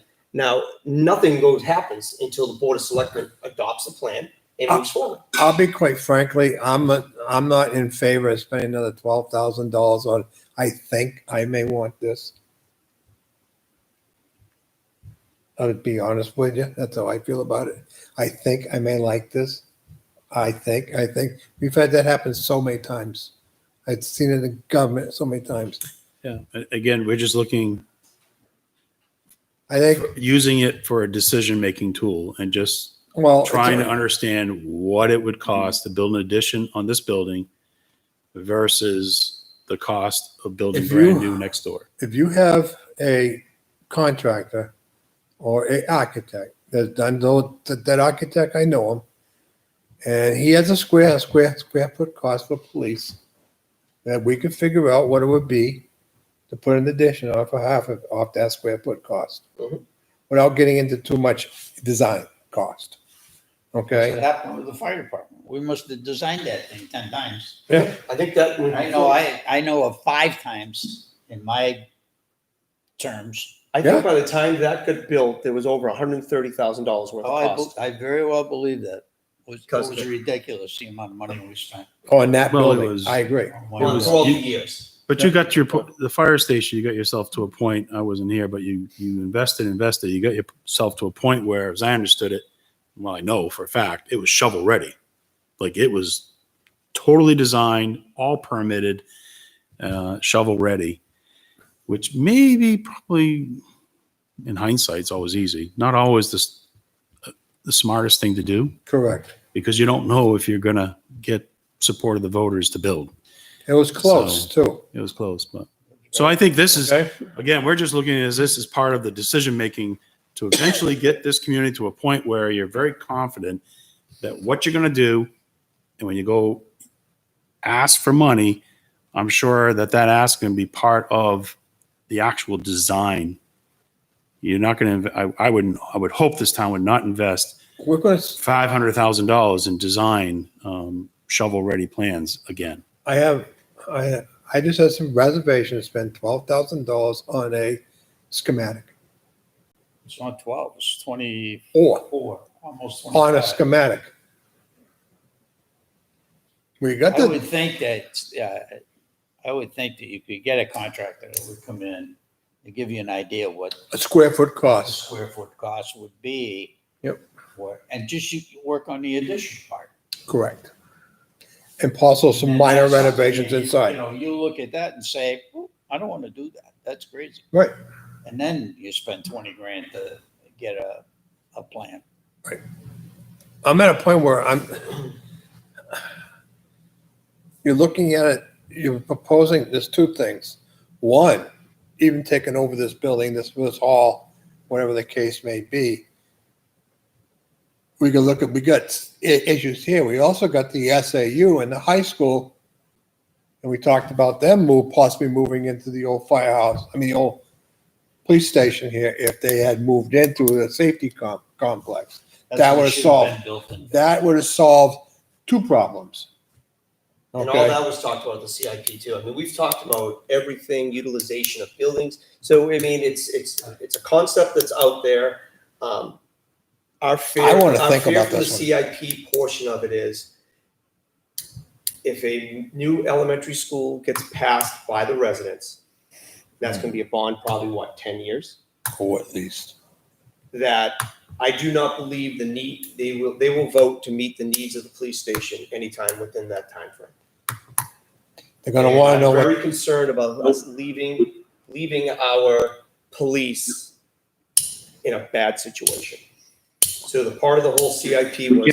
We can't do that to our police. I agree, Bob, and that was part of the whole CIP. Well, what could we do? What other thoughts can we have as a group to try to help meet their needs also and keep it at the lowest possible price point for our community? And that's what I'm hoping for too, is to get them something, but I don't think it's wise to spend $24,000 right now. We got to bring it. What is the master plan for the town? Spending money now is not the master plan. Okay, you got an elementary school that has some issues. If they build a new school, which they talked about before, and it got voted down, okay, up near the middle school on top, what do you do with the old school? Okay, now of course they're going to say mold and water. That's all about air movement. Okay, that building is not in the water table; it's above it. But the issue is it's air movement in the building. That's half the battle there. The soils behind that building are so plugged. They never clean them. That's why the water table. They is never up. clean 'em. Why won't someone go down there and clean those soils? Okay. And I believe Ask right that now to question fix 20 the years. environmental issues at GMS, I believe the $1.6 million, or was it 1.4? Each one of the schools is over $1 million to fix the environmental issue, and believe energy that. efficiency for each one of the buildings. I believe So that. no matter what happens, you're going to still, if you look at that building, and you say, okay, we're going to reuse it. We're still looking at $1.6 million before we do anything. And that's a tough number. Well, to fix the building. That's just to fix the existing system that's there. And then if you're going to want to repurpose the building, so now you're going to have to do more changes to it. At that point, are we just throwing money away? I think this $24,000 or $25,000 would probably be well spent. At least we know where we are, what we're going to do, how we're going to do it. It's crazy not to look ahead. Is You gotta this, spend money. That's the name of the game. But don't come back to me and ask me for more later. I agree. I think it's worth the investigation. It's impact fees. And I really believe it's worth the investigation. I agree. But I'm not going to. Chairman Weber, this is Ben. If I had, when you folks are done, could I just have a minute to speak to this? I apologize for interrupting. Oh, no worries, Chief. If you'd like to speak right now, you can. shortly. So first of all, thank you, Mr. Pensiero. I agree with you 100%. And I would like to clarify, and again, please educate me if I'm wrong before I move forward. My understanding of impact fees is that these are not fees collected from our taxpayers. So the fees that would be expended, whatever it is to cover the phase 2 or the next phase, that it's not costing the taxpayers money. And if I'm incorrect, maybe we can educate everyone. You are correct, Ben. So Thank you, Ben. I felt comfortable with this in considering when I first presented to the Capital Improvement Planning Committee, I came forward with a standalone building. I was unaware that there had been designs and build outs and Warren Street Architectural Construction, whoever that company was, actually had building plans for phase 2. When that question came up, I was tasked with speaking with Ekman Construction, speaking with Case LaBousse, and really looking into would phase 2 be a more viable option. We jumped on that. Ekman provided great information, Boost jumped right on it and did that for us. And it seemed as though that was the direction and the purpose of the fire department and what that would look like. I presented that, we moved forward, and then there was a suggestion as to what could be done with the town hall. My recollection was the whole facility and then expanding. I have really worked hard to try to meet the desires of the Capital Improvement Planning Committee. I've really, and I believe multiple times in these public meetings, I have stated my concerns to get the buy-in of the selectmen, the budget committee, and most importantly, the townspeople. So I do believe for me to give you the best educated information and to be able to answer the questions, like Selectman Pensiero said, is we spend these monies. I am happy to sit down with Cecil Booth and say, please look at the facility and stretch it as far as you can. Get rid of the 3D conception, a visual, so we can just say, what would a massive addition look like? Because I think too, like Selectman Lynch said, I believe the current space that we're in now has much value. And I don't know that that's been discussed as much as it should. It is that if we're talking about taking the police department, taking over the town hall and building out and then building a new town hall or moving them elsewhere, maybe it might make sense to go the opposite route and expand town hall to the other side and move the police department to phase 2 or whatnot. I've not been asked my personal opinion as to what the best option was. And I've had great conversation with a lot of good leaders and good citizens and people, with the best interest of this town and the citizens in mind that have said, if you tell me this would not work, I would respect it. I believe if the Capital Improvement Plan Committee would like to see this next extension, if this board was to authorize us to spend those impact fees that are not from the taxpayers, we provide them with the best information. But God bearing something out of the ordinary, I have information to present you with a standalone option. I have the best information to present you with a phase 2 extension off of the current fire department. And then we would have an option 3, which would either be a massive addition or take over the town hall and do something with the town hall.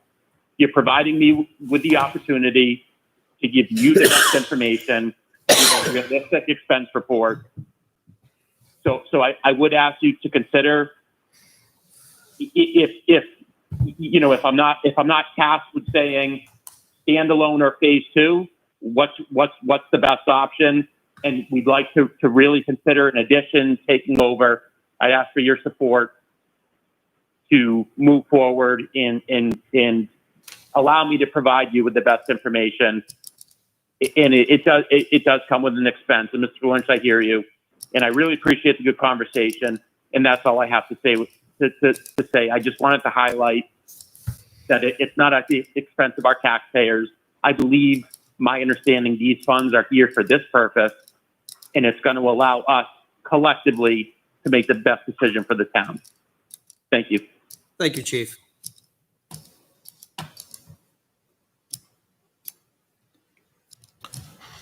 So correct me again.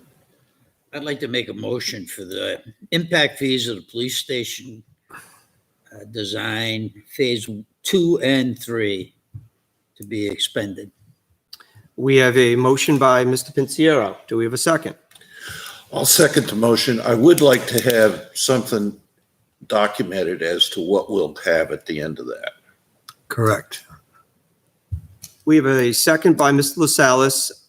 Chief, I believe you already have a scope of work that was sent to you or a proposal?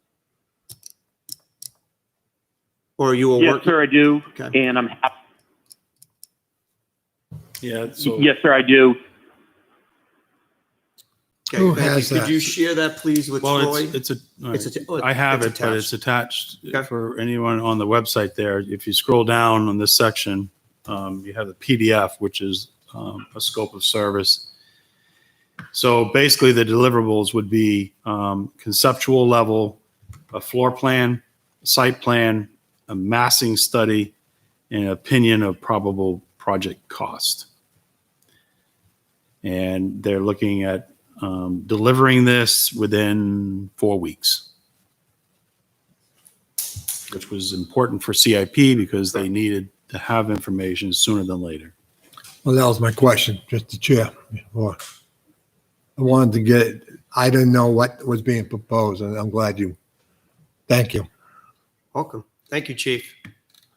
So we had a motion, we had a second. Do we have any further discussion?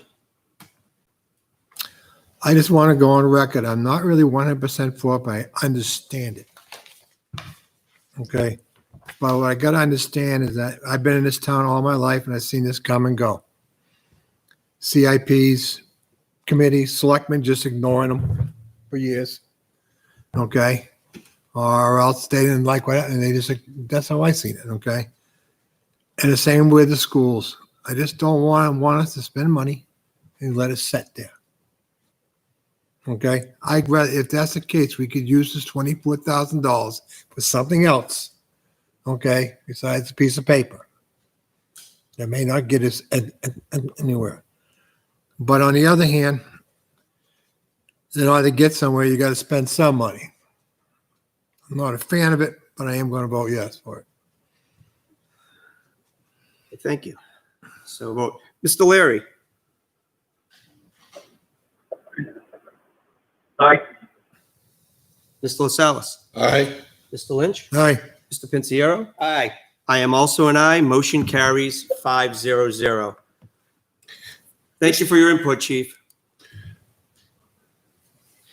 Thank you, board members. I truly appreciate the good conversation, all of your thought and interest, and I just want to say thank you very much. You're most welcome. Have a great evening. Thanks for the decimal teams today. Yes, sir. Just a point that I'd like to make. When we went through the exercise for Campbell High School, one of the things that we did right off the bat was we had a build-out study done for the town of Litchfield. We were very concerned about the fact of coming to the taxpayers, building a high school, and then coming back to them after a period of time and have to ask for more money.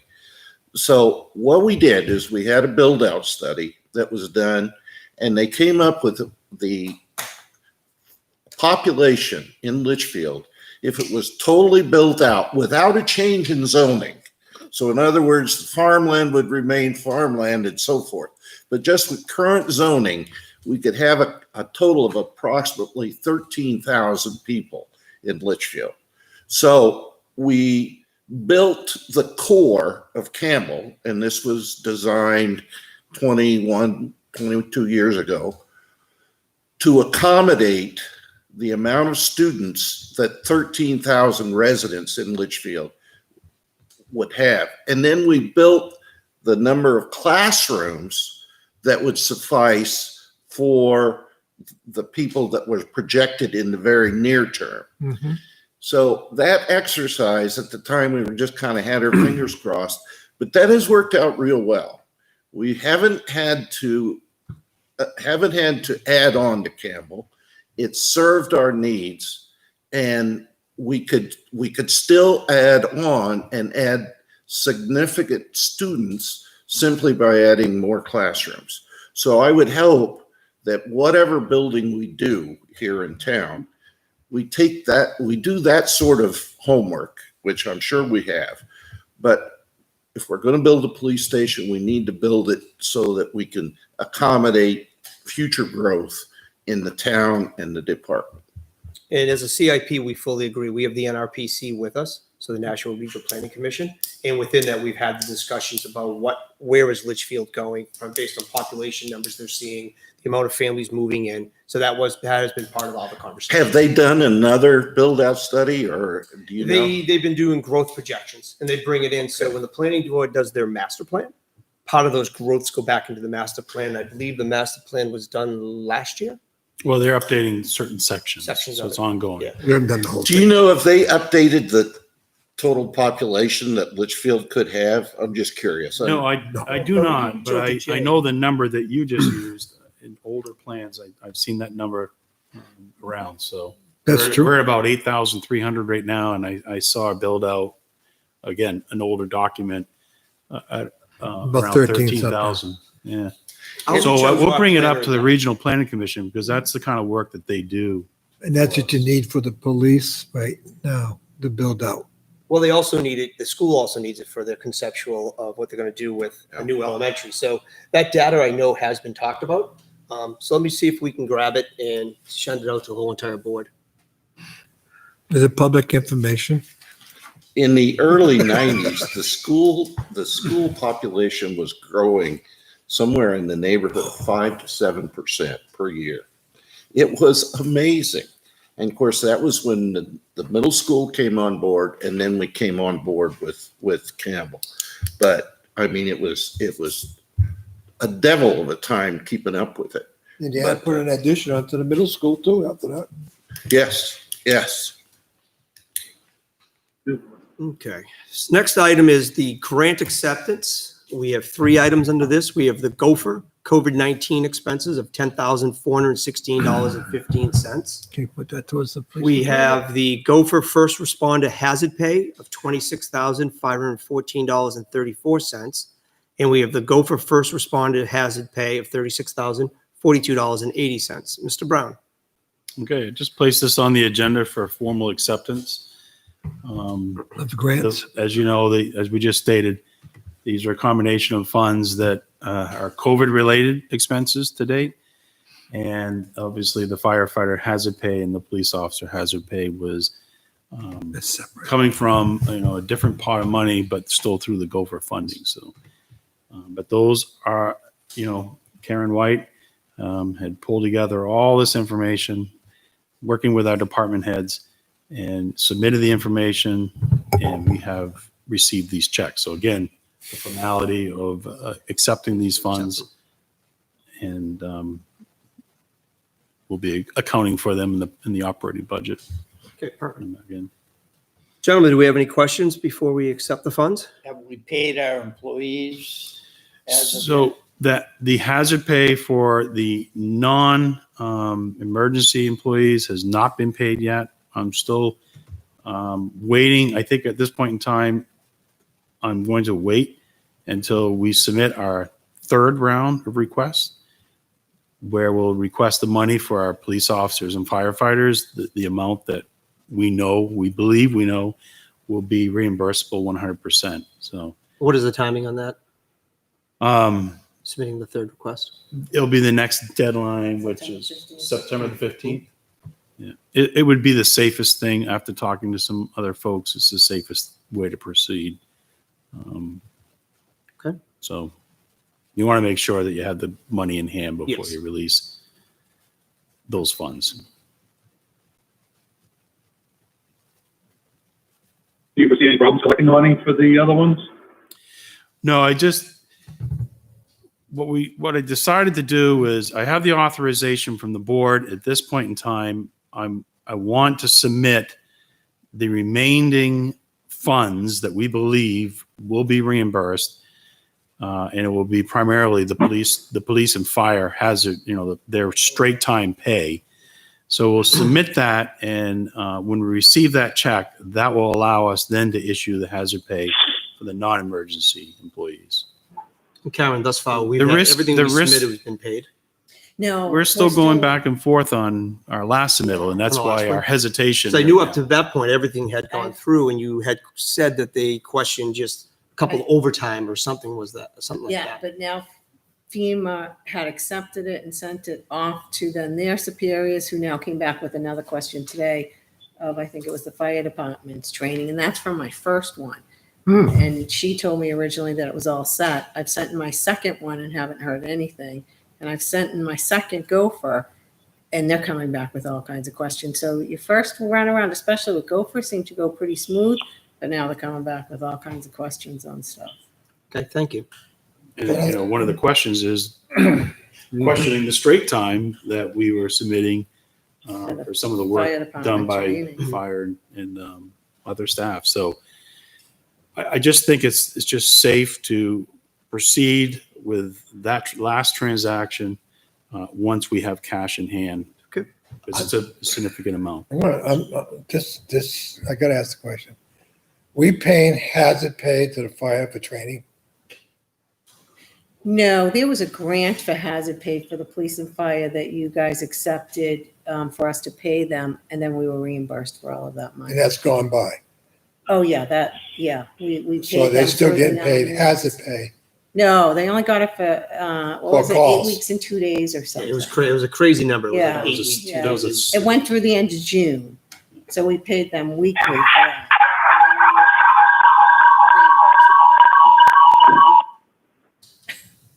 And we've been reimbursed for it. Wow. Fire department. All taxes and everything, so. Okay, just asking, sorry. So do we have a motion to accept these funds? I make the motion, we accept So it. moved. We have a motion by Kevin, Mr. Lynch.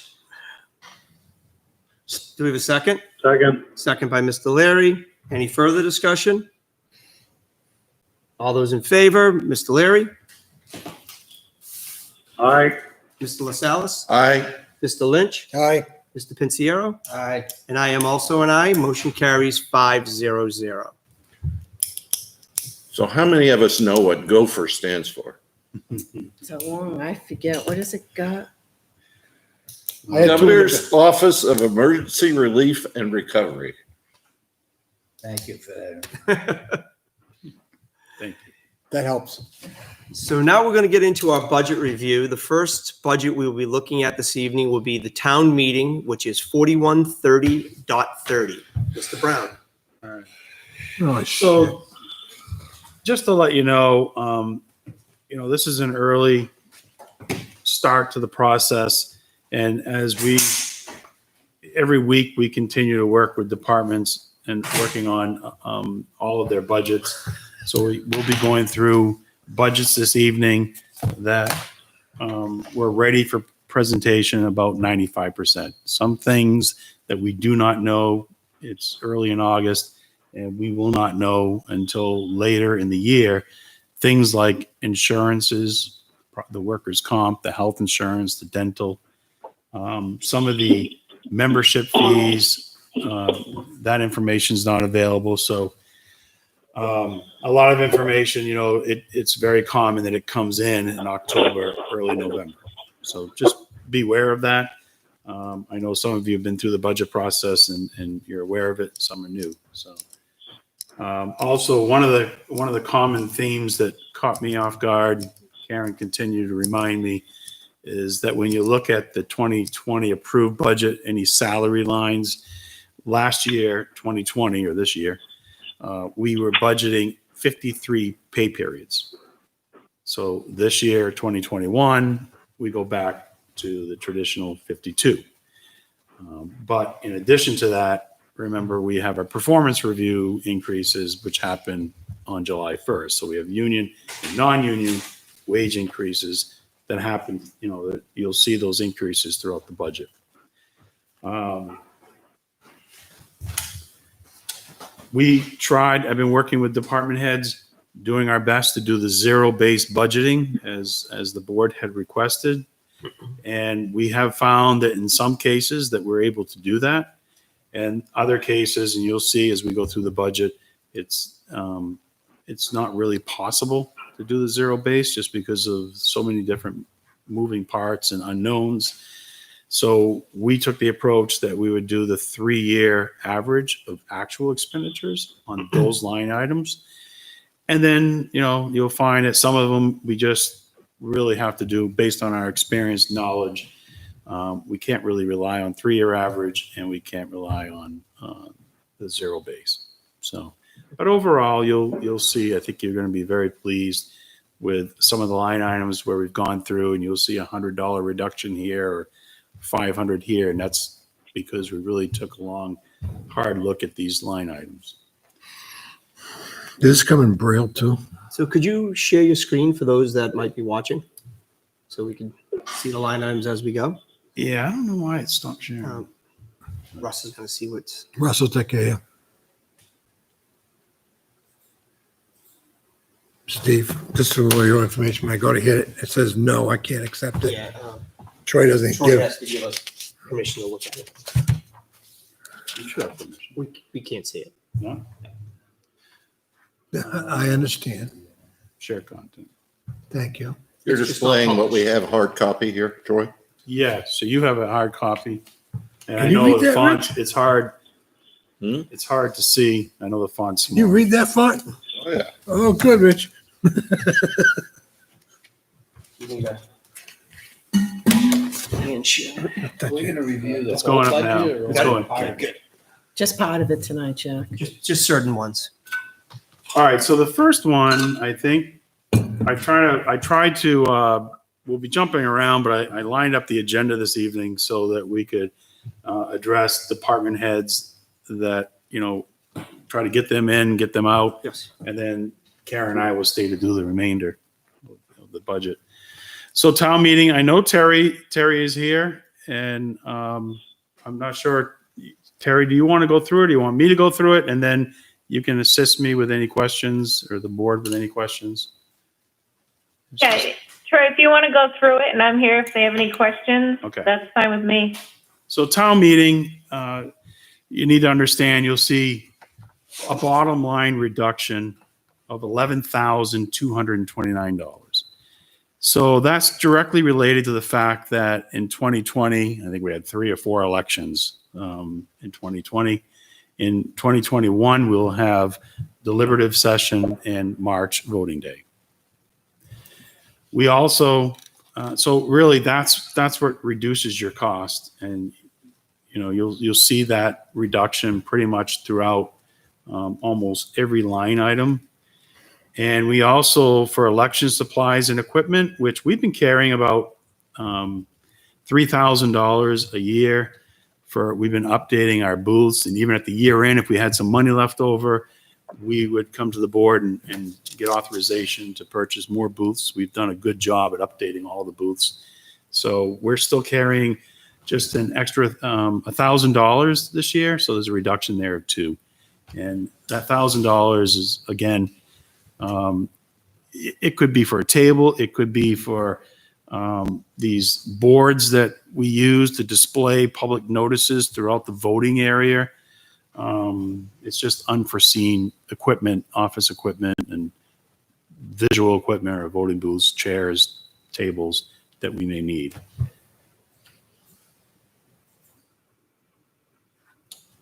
So pretty much a reduction everywhere. The equipment maintenance contract, we are estimating an increase of $100, and that's the contract we have for the 2 voting machines.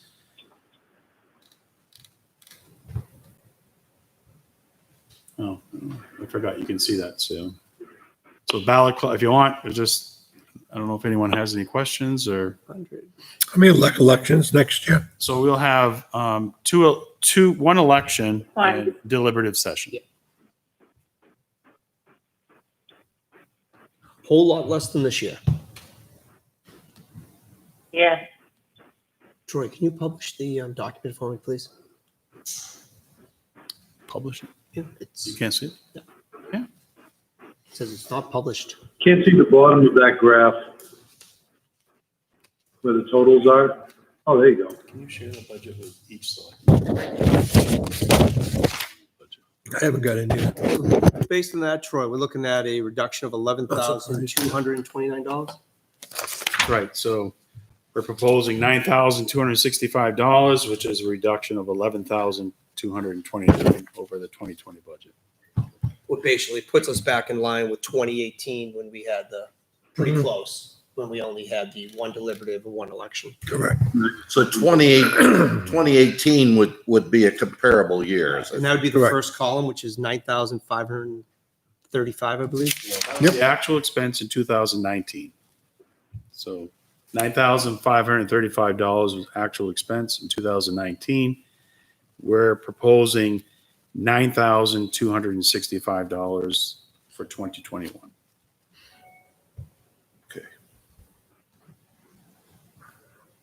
Thank you, Karen. Very good. Am I looking at this wrong? But if you go from The cover 2021, will like that. Oh, yes, he will. it says that for 2020, Selectmen's proposed budget is 20,000. Yeah, that's those columns. Those will be updated. So this is They'll fiction. represent, that will represent the same. This is all number fiction as a here. department. Okay. head, yeah. Thank you. So the first four, okay. The first four columns are the ones we're looking at. The rest don't amount to anything At this time. at any time. So you don't need to make a motion. We don't Nope, just We looking don't at make it. motions. Typically, we just kind of go through it, raise questions and concerns, and then, we'll go and follow up, collect whatever information you have. So the next one, So anybody have any questions on town meeting, or are we good? The only, and this has nothing to do with this budget, but I realize that we have something unique coming up here in September. And we have a primary and then we have a general election coming up. And it seems as if we may have a slew of absentee ballots and so forth. And I know that the moderator has put together a very detailed plan as far as the election day is concerned. But I'm just wondering, are there any loose ends now that we have Terry on the phone and everything? Is there anything that we need to do before September? yeah, so I and Terry, you can jump in, but moderator Byron did stop into my office last Friday, and I was going to cover that in my TA report. But one of his greatest concerns is that he needed to make sure that we are going to have 5 selectmen available, for the election. By law, we need 3. So when he said 5, he goes, if I can get a commitment, you obviously need a commitment of 3. And if there's selectmen that are not going to be available that day, that we appoint a citizen to serve in their capacity as pro tem. Did the last time. And they're going to need a tremendous amount of workers, nothing like we've had in the past. So I believe the number that Moderator Byron told me is they're going to be looking to hire 12 workers. And so they're going to be working on that. He's looking, communication is going to be very important. So they're looking to see, and I've talked to John Burnell, our IT director, about actually getting 3 cell phones. One would be for the moderator, one would be for the assistant moderator, and one would be for the town clerk, tax collector. So that these would be cell phones that would have a public number that we can publish and inform the residents that if they have questions, assistance, if they're out in the parking lot because they simply just aren't comfortable going into the polls with or without a mask. I mean, you're not going to be able to, you're going to have to go in with a mask because that's the school's policy. Right. But that we have that ability to communicate with any voter that has questions or concerns, and we'll publish those 3 numbers. And this process, will be used from now all the way through March. The moderator told me that we need to be fully prepared. That even our local election in March, will most likely we're going to be wearing masks and have the same rules in place. Terry, what else have I missed at this point in time? One last thing. I talked to Moderator Byron about, engaging the public. At this point in time, he asked that we just hold off until he receives an official report from the AG's office, which is supposed to be coming out hopefully this week, very soon. And it's important that we don't release anything right now that might contradict what comes out of the AG's office. So It's going to be an interesting one to navigate, especially with constitutional rights and everything. well, we got constitutional rights. We've got issues with, mandatory mask. All of our poll workers are going to be required to wear a mask. So One thing you mentioned, that all of the selectmen need to be there. I will not be able to be because I'm on the ballot. okay. So I can't, Yeah. I can't work inside, but, so for planning purposes. And I think that's what Moderator Byron wanted to flush out was that, we need to have at a minimum 3 at the polls all from start to finish. And, we know we're going to At all have, it's times, possible okay. we may have some gaps. And that's why he was encouraging us to reach out and find a couple residents. that Which would we did in the serve. last election. You won't get them in September, but you probably get them in November. Okay, with no more questions on town meeting, let's move on to town clerk, which is 4140.10. All right. So one thing with the town clerk and next the tax collector budgets, you need to understand that we split the salary and benefit costs 50-50. So if you're new to the process or you just forget like I do every year, it's a friendly reminder that when you're looking at those line items, they are split 50-50. So we've had some staffing changes recently in the town clerk tax collector's office. So we have budgeted 40 hours for the deputy town clerk, and that does reflect the new rate that will be paid. And down on the wages for the clerk, we've made an adjustment based on what we know today.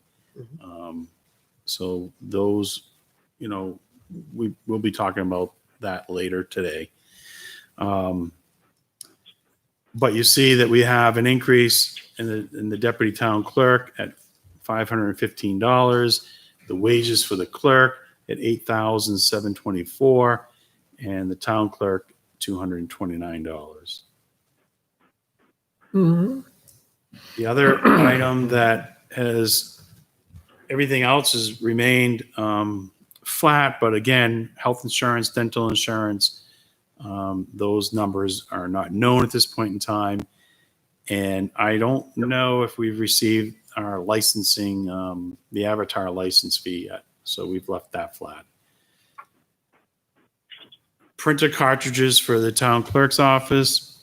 This is, a substantial increase, but what it is, we've gone back and forth with toner cartridges in the town clerk's office. There was a time when the state was providing the printer cartridges, and then we changed out printers. They were still providing us with the print cartridges, and now we're providing it. And obviously we're doing, because of COVID-19 and just the general workload in the department, we're doing a tremendous lot more work. So that's probably the largest increase, but that's based on our knowledge of what we have used in the past and we plan on using in 2021. So right now, we're looking at an increase of $9,539 before we know what the increase in health and dental will be. That's correct.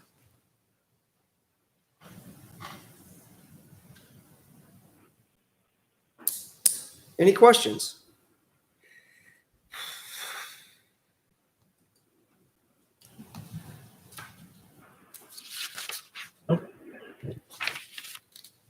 Okay, hearing none, let's go to tax collection, which is 4150.40.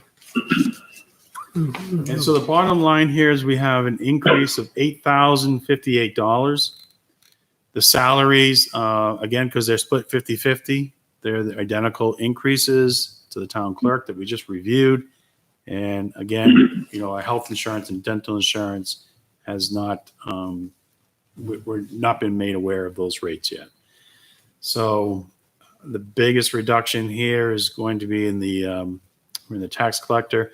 The postage, which is down $1,510. And this is directly related to the fact that we are now doing it in-house. We were, using a contracted service to do this, but Terry and her staff have found it to be more cost effective to do it in-house. So we go to the post office, we buy the envelopes, they're self-stamped, and we do all the printing, and we prepare everything and stuff everything here at the office. So you can see that savings doing that in-house at $1,500. The mileage and tolls, because we've got some staff changes, we know, we want our staff to go to the training that we're aware of next year. They obviously couldn't go this year because of COVID. All training that was budgeted and planned for and conventions were all canceled. So we'd like to continue to support that training for the staff in that department, as well as the annual conventions. Bottom line budget, $123,452. Again, an increase of $8,058. Okay, any questions? I'm crazy. You should be mad at me. Okay, hearing none, we are on to Sanitation Administration, 4321 Bobtail.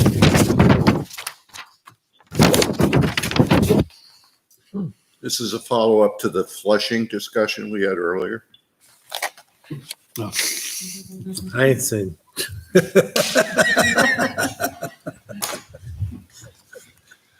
All right, I'm going to go ahead. Good choice of words. There we go. Dave Mellon. Hold on a second. Dave Mellon, I believe, is still on. And I will go through his budget. Is David on?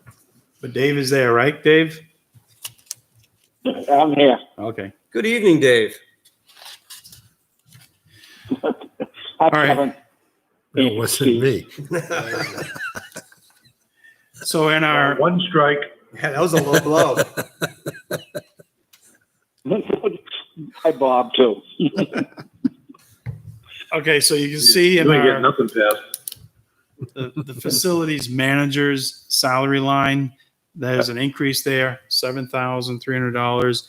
That is due to the an increase that we had, an adjustment to this person's position last year. And again, the performance review. So is other staff, we have a reduction of $3,072. This is directly related to, as Dave always, every single year, he reevaluates the hours that are needed for his workers. And so it's just a direct relation. We've also had some increases in this area with our performance review process. We have no change in the overtime. We carried a line of $2,000 for overtime. And as you can see, it's very difficult to project what your overtime is going to be. In 19, we did have $3,100 that was spent. We've been carrying 2,000, and it seems to work. So you have your ups and downs. Health insurance, no changes. Electricity, we take a look at electricity, and you'll see if you're on your computer, there's you can click your mouse over the electricity line, and it'll pull up a worksheet. And I typically, I'll bring it up. See if it Appreciate it. Mine doesn't work. doesn't go up. No. For the budgets? Doesn't show on the screen. No, you just didn't get it. It's him. It's shared with you, but. It's shared with them. Hit refresh, see that. Right here? But this year, I'm basically calculating electric on a run rate. In the past, I have done an average of actual spent over a 3-year period, and then I did like a 5% adjustment. But I think that was more to really get our electric counts in line and not knowing some of the increases, pretty much I think we're in the ballpark now of where we should be. So for solid waste, for example, the run rate for this year, looking at July 2019 all the way through to June 2020, our run rate is $6,960. So I just rounded that up to 7,000. So that's why you have a $200 increase there. And that's $50 less than it looks like we actually spent in 2019. Yeah. Yeah. And with the fuel cost and everything, I have a feeling electric should be spot on this year.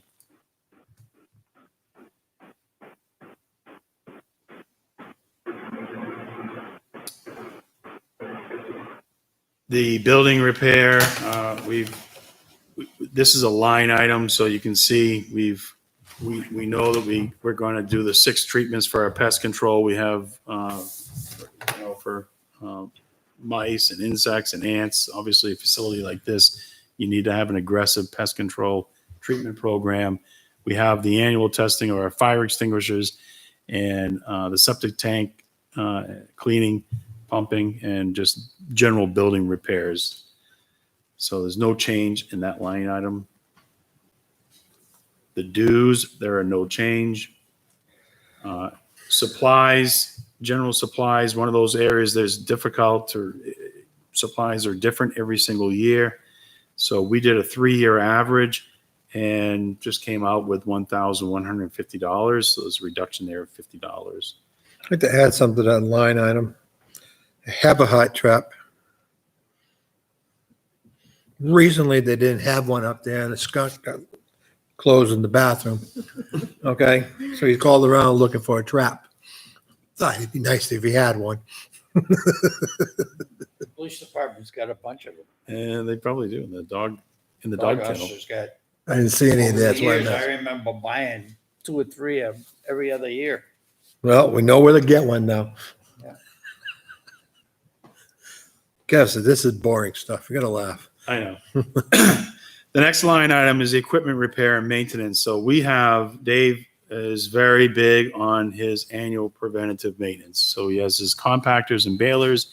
He does this on an annual basis. They come in, they go through all of that equipment, grease them, look for any bearings that need to be replaced, the hydraulic lines.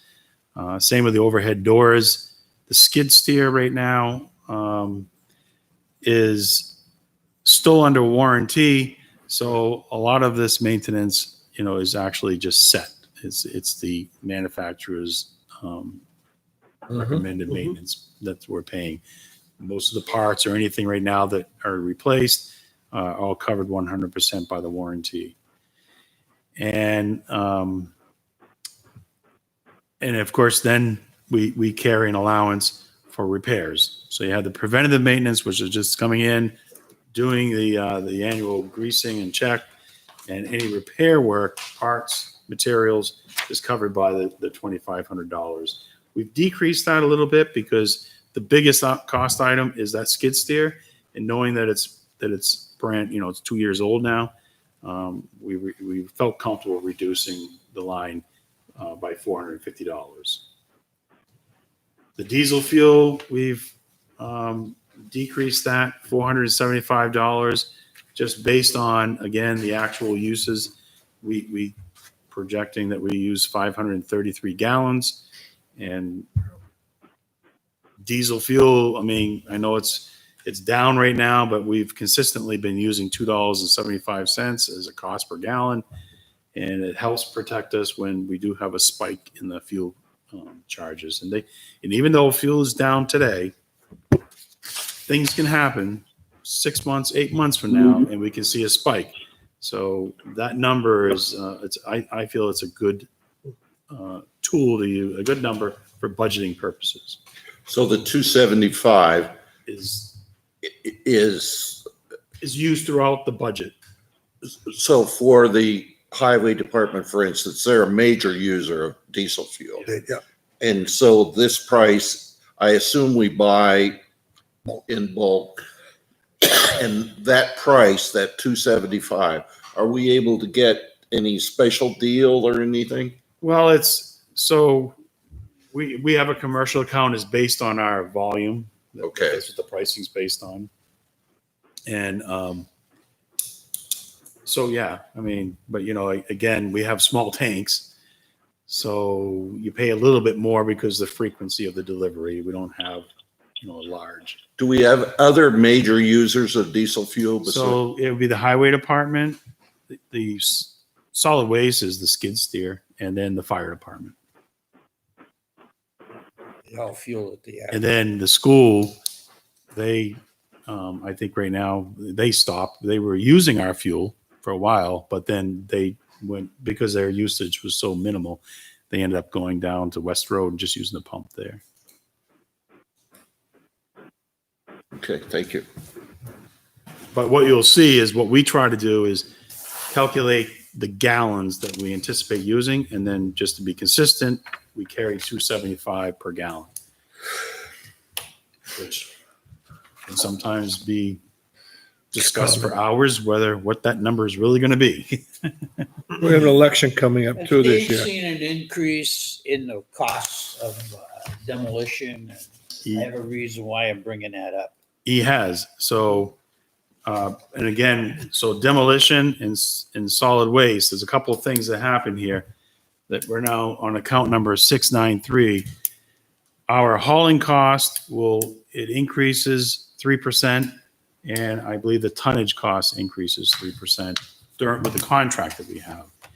And then Dave goes and takes a look at his run rates, and he calculates the estimated hauls and estimated tonnage that will incur in 2021. So you'll see the demolition debris is up this year, $15,099 as our estimate. Solid waste is up $3,969. I know this is going to be a sore subject, but I'm going to bring it up anyway. On the radio the other day, they were talking about because of recycling has diminished considerably. So it's becoming more of a cost to the community than it has any time in the past. And now some of the towns are charging a dump fee, $250 a year to bring your garbage, which if you calculate what it costs to have one picked up at your curb, it's not unreasonable. But for taxes, we don't give much. But they have to realize if this happens in Litchfield or anywhere, that it's a necessity, because we're not getting what we did years ago for aluminum cans, for paper. I think we actually pay now, right? I think Dave's on the phone and he can tell us, he's the expert, but yeah, we've lost the market in paper for some time now. Glass is also down, but cans is still doing Aluminum's okay. it's coming back and steel, but Dave, can you give us a quick update on where we're at in the recycling markets? Drink beer out of cans now. Help the town. Well, yeah, the mixed paper is about negative 20 now per standard ton. The glass is about what it's always been, about a negative 5. That goes out for recycling up to New London right now. It's used in road pavement. The aluminum cans are paying about 20 cents per pound. And the OCC, which is the cardboard, is paying about $60 a ton baled. So that's what we're looking at right now. Question for David. David, your biggest increase there because of the stay-at-home situation we've got on, is it the cardboard, your biggest increase? I'm sorry, I didn't get that. Is the cardboard increased? Yep. Absolutely. And we don't get much for that. Everything's increased. I understand that. Everything's increased. Everybody's cleaning out their homes. Absolutely. Everyone's at home. Everyone's cleaning out. Everyone's, they're not going to work. They're not eating at work. They're not going out to dinner. Everything is coming in. So we're going to have increases across the board. Yeah. Okay, Fully understandable.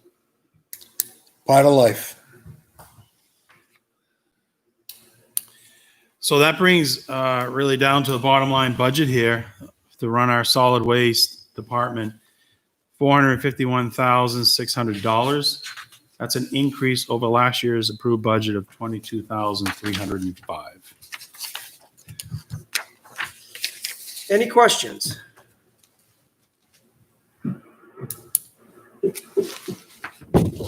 Okay, hearing none. Next would be road agent, 431110. Thanks, Dave. Thanks, Dave. Have a good Thank evening. you. Hey, Dave, before you leave, Thank you. I don't get a chance to talk with you very often. So I'd just like to say thank you very much for you and all your staff there. At the dump. I haven't seen you in a long time. You used to come in all the time. I haven't seen you in a long time. It got to be so. It But was. yeah. I couldn't do it. But I just want to thank you for you and your staff for everything that you've done. I know it's been tough, and I know that people sometimes get on your nerves and everything. But I just want you to know that we appreciate your efforts, buddy. Well, thank you. That means a lot coming from you. And I'd also like to thank Jack. I didn't mention Jack, but I'd like to thank him for what he's done for me and the guys at the dump. Nice. Thank you. Okay. Thanks, Thank you. Dave. Have a good Thank you. evening. Thank you. Be well. Okay, so now we're at road agent, 431110. Okay. So the bottom line here is a request of $29,468. That's an increase of $2,393. We have the road that starts off with the road agent's annual stipend of $1,000. There's no change there. We have, it is an increase, but for the engineering line, there's always been two line items that we have asked funding for. $10,000 for design work, anytime that we need to actually consult with an engineer to help with a drainage system or a section of road. We carry that $10,000 in the budget. And our stormwater management program, $10,000 for the MS4, and that's the EPA requirement to help maintain our permit so that we can operate our stormwater management system. And we are going to be entering year 3 of the new permit, and there's continues to be new requirements each year in the permit. A lot of this is mapping and going out and doing investigative work to the actual infrastructure. So it's the stormwater management program is done with staff and the assistance of our engineer. But last year, the budget committee, I believe, reduced it to $15,000, and we'd like to ask this year to have it restored back to the $20,000.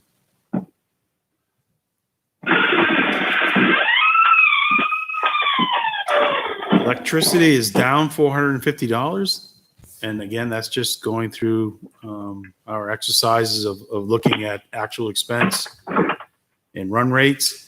The propane, again, that's down $678, just looking at previous activity. And maintenance repair on our buildings and facilities, we did a 3-year look back there, 3-year average. It's really difficult unless we have something known and planned to know what it is we really should be budgeting. So we relied on the 3-year average, and that's why you see a reduction there of $1,479.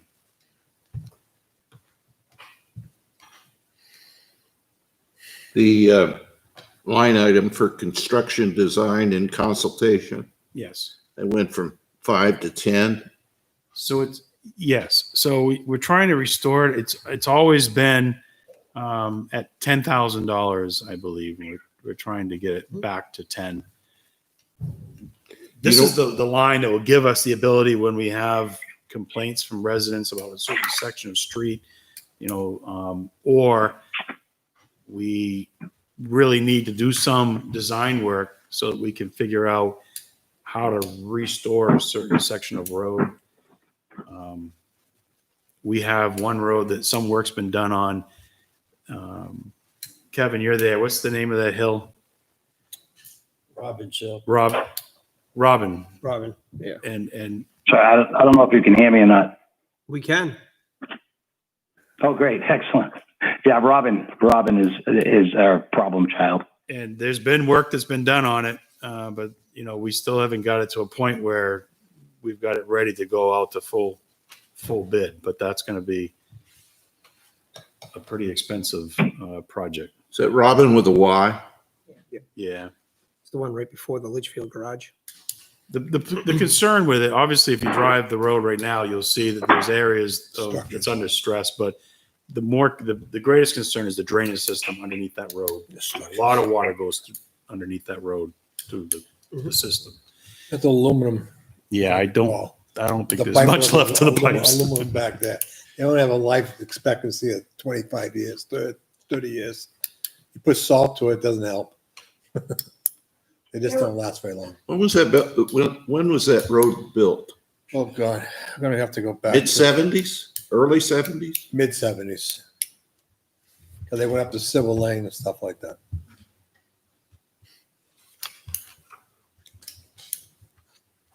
So bottom line, the road agent budget is up $2,393. We're trying to restore that 5,000. That's where the majority is just restoring that line. Do you know what the run rate is on the line items? At some point, I'm assuming we'll get a run rate as far as this year is concerned. Yeah, right now, it probably wouldn't help you that much because we're, not, but when you get about 3/4 of the way through the budget, yes. Okay, do we have any more questions? Nope. Okay, next would be road maintenance, which is 4312.10.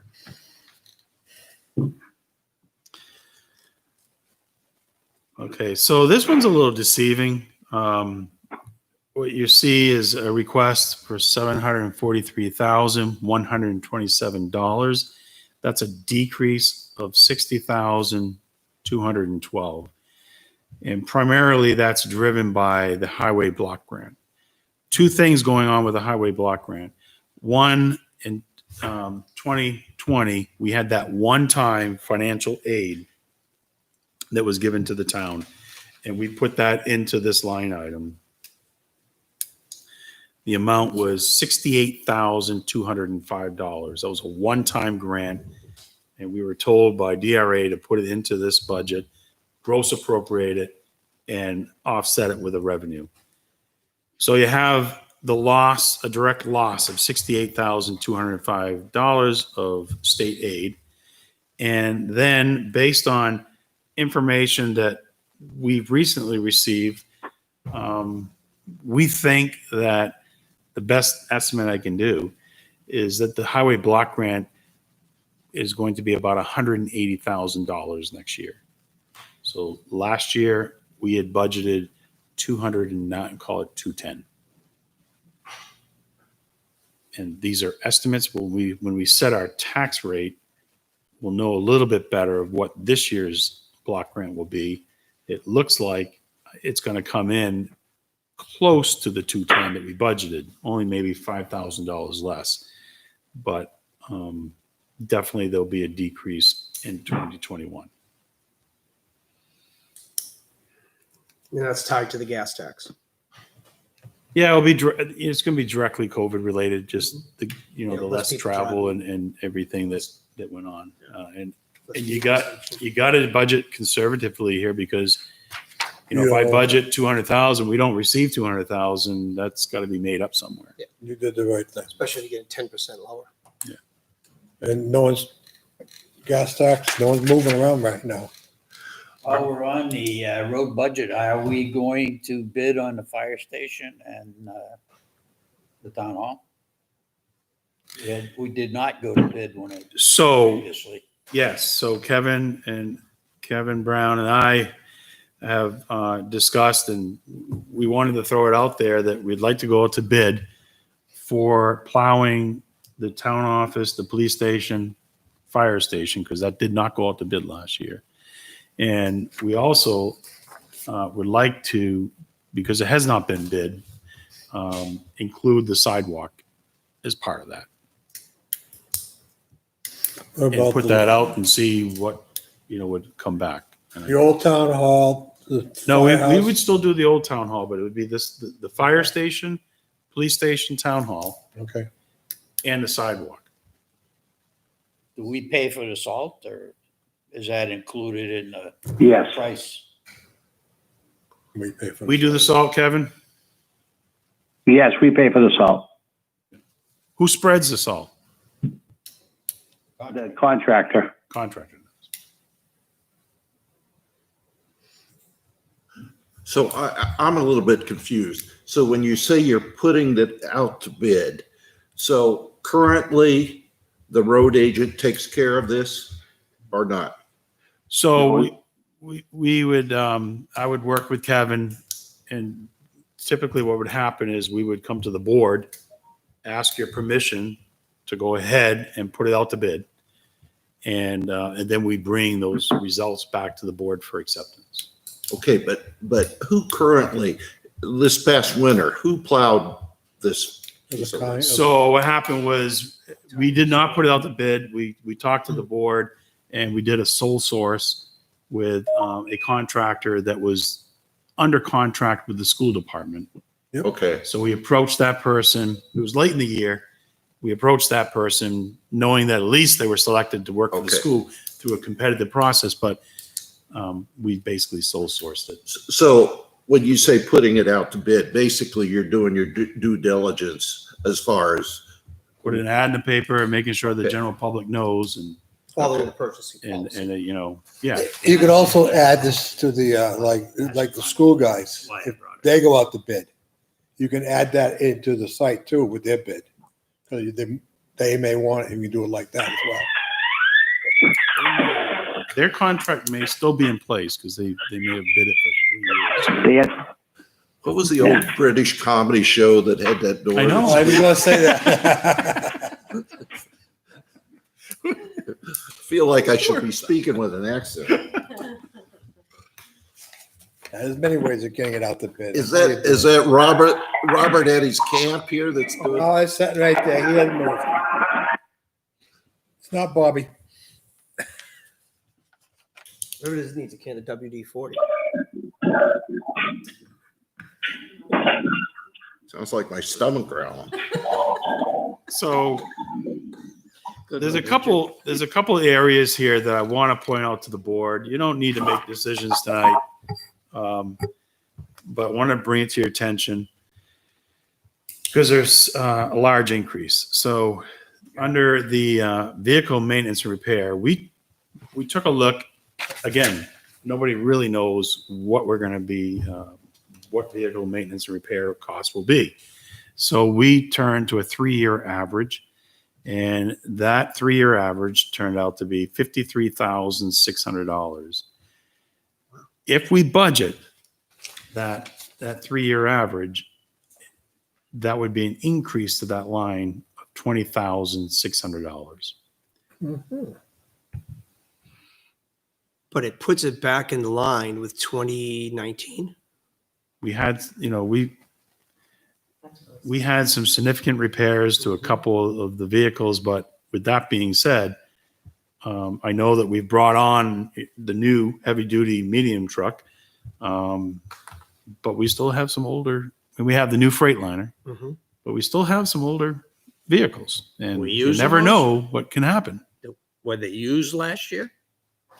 You mean the 2 orange trucks? Yeah. The 2 state ones? I understood they Only leave the garage. one, Kevin, what was the use of the 2 orange trucks?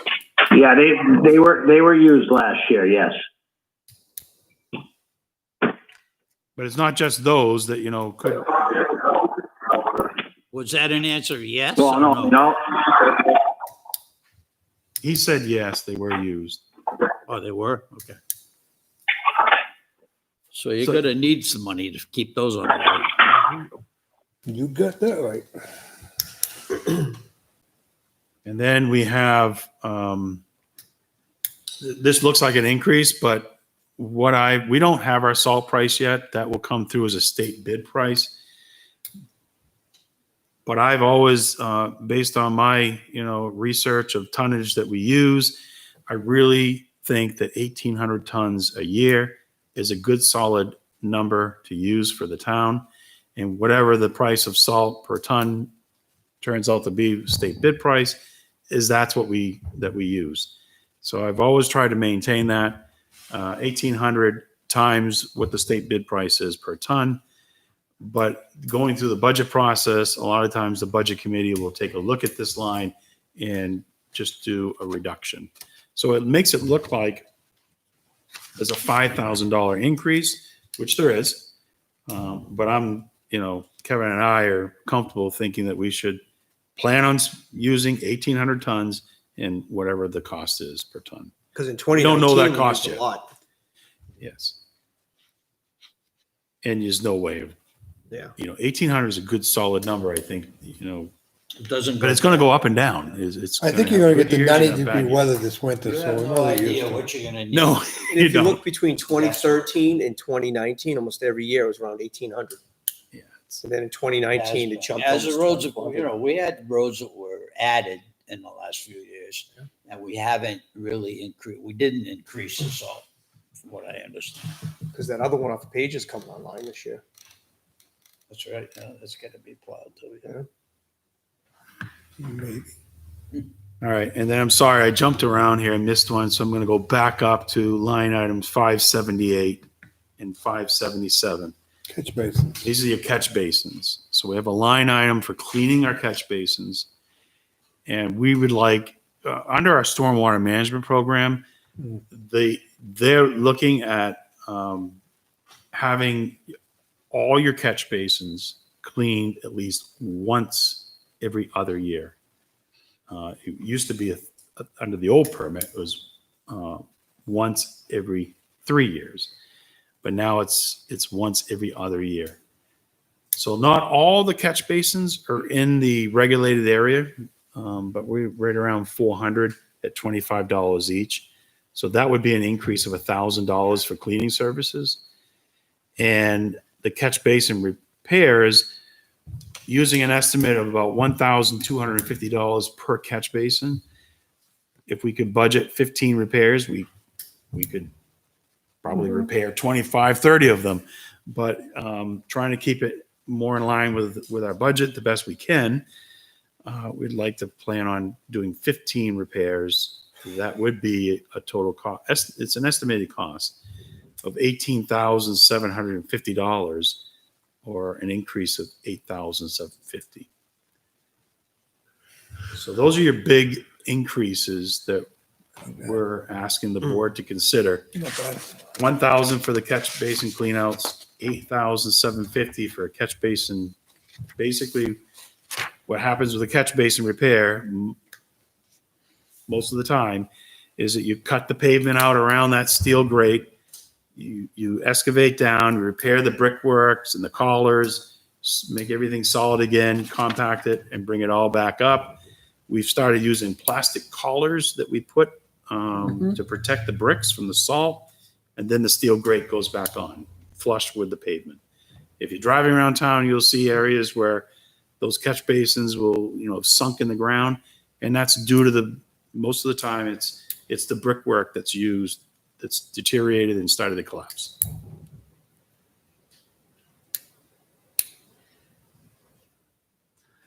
So pretty much we're flat if you take out the one-time grant that we got. I think. Yeah. Yeah. That's why I didn't like, I Yeah. don't like those state grants like that where, but that's the way we were Yeah. told our budget. We're flat to up 4,000. Okay. Okay, any questions? Nope. Next will be street lighting, which is 431630.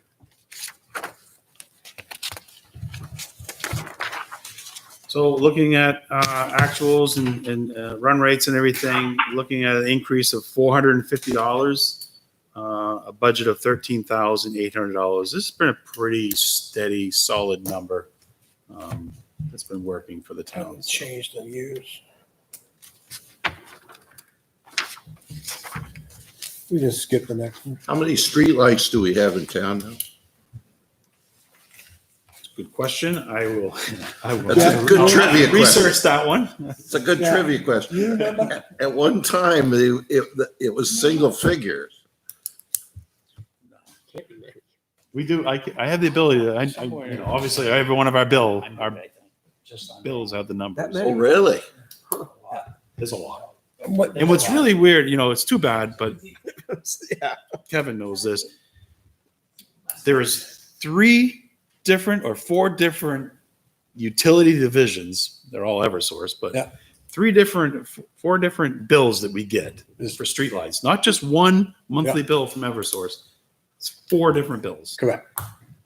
It's the way they bring Are it these up. mercury vapor lights? So there's a mixture of high pressure sodium, mercury vapor, and LEDs. Is there any move to go to the to the LED? LEDs. Didn't we investigate that We did. a year and a half ago? A year ago? We did, okay, and what's happening is instead of just going out and just changing all the lights, because we don't have really a lot, okay, and some lights we've taken out over the years, because we had too many lights at the intersections, and we got rid of some of them, but when there's a light that goes down, we like to go to an LED light for the replacement, because there's not a lot in the whole big picture of it, okay? Are Like we I said, gradually fit? they're coming in, yeah. Do we pay it like a rental fee or something to that effect? So if we see as selectmen, if we see a street light that's out, we should let you know, Definitely, yes. Definitely. because we're being charged for that. You're being charged a rental fee, and that rental fee is adjusted throughout the year based on daylight hours. You know what? Just as No meter, just as a weird rich exercise, if you could get a list of those with where they are, I'd like to take a little tour Yeah. and look at them. You can get that list. did that one year. Yeah. I think that'd be a good exercise. Huh? We went out, we took the numbers off the Yep. poles so we could identify them to them. The poll numbers, they need that to determine which light that Which is. light it is. Okay. That'd I be a have to- good- What's his name? That's the trustee there. John Poulos. I'll tell you, John Polis and I. He did some work on that. We went didn't out he? every night, him and I, for forever. Halloween, when we're out trick or treating, we'll do that. And The two of us. I'll be riding in the back. We'll You take taking the the tractor convertible. again this year? Okay, so we have any questions on street lighting? None. Kevin, thank you for joining us tonight. We appreciate it. Hi, Kev. He's already gone. Went to bed. Thank you, gentlemen. Thank you very much. Be well. Next, we have accounting, which is 4150.10. Who's that? Okay. So this is our finance department. Who's that? Karen, Heather, and Donna. So we have a total increase here in our salary line, $5,592. No change in the treasurer and deputy treasurer's stipend. A $400 decrease in the overtime line. That's because the finance director position is now salaried, so there's no need for the overtime. Health insurance. So this one, consistently throughout, you haven't seen any changes because I told you we don't know the rates yet, but we've had changes in this department of people changing plans and eligibility and stuff. So that's why you see the decrease in health insurance and dental. That's just strictly driven by the plans chosen by the employees. And software support for our accounting software that we use is up 120. Won't bore you with some of these smaller numbers. 274. Our mileage estimating will be down $274, and the seminars will be down $250. So the one item that we need to discuss this evening is auditing services. We've just come off, you just met with our auditors this evening, and we've just come off a 3-year contract with them. So the audit they just presented you this evening was the last deliverable on their 3-year contract. The town has typically, because you build a relationship with the auditors, they build a strong relationship with the staff. We typically will stick with that auditing firm. But I don't want to approach them in giving us a 3-year contract without, knowing what if the board will honor that or not. And that's definitely in your discretion of whether you put that out to bid or we go and we ask our auditors to give us a 3-year contract. Mr. Chair, how often have we had them? How long have we had this firm? I recall, they've been here a long time. I believe Linda brought them in 2010, 2009, 2010. We've had them at least 10, 11 years. And they've been very good. They had Vashon or something Yep. before that.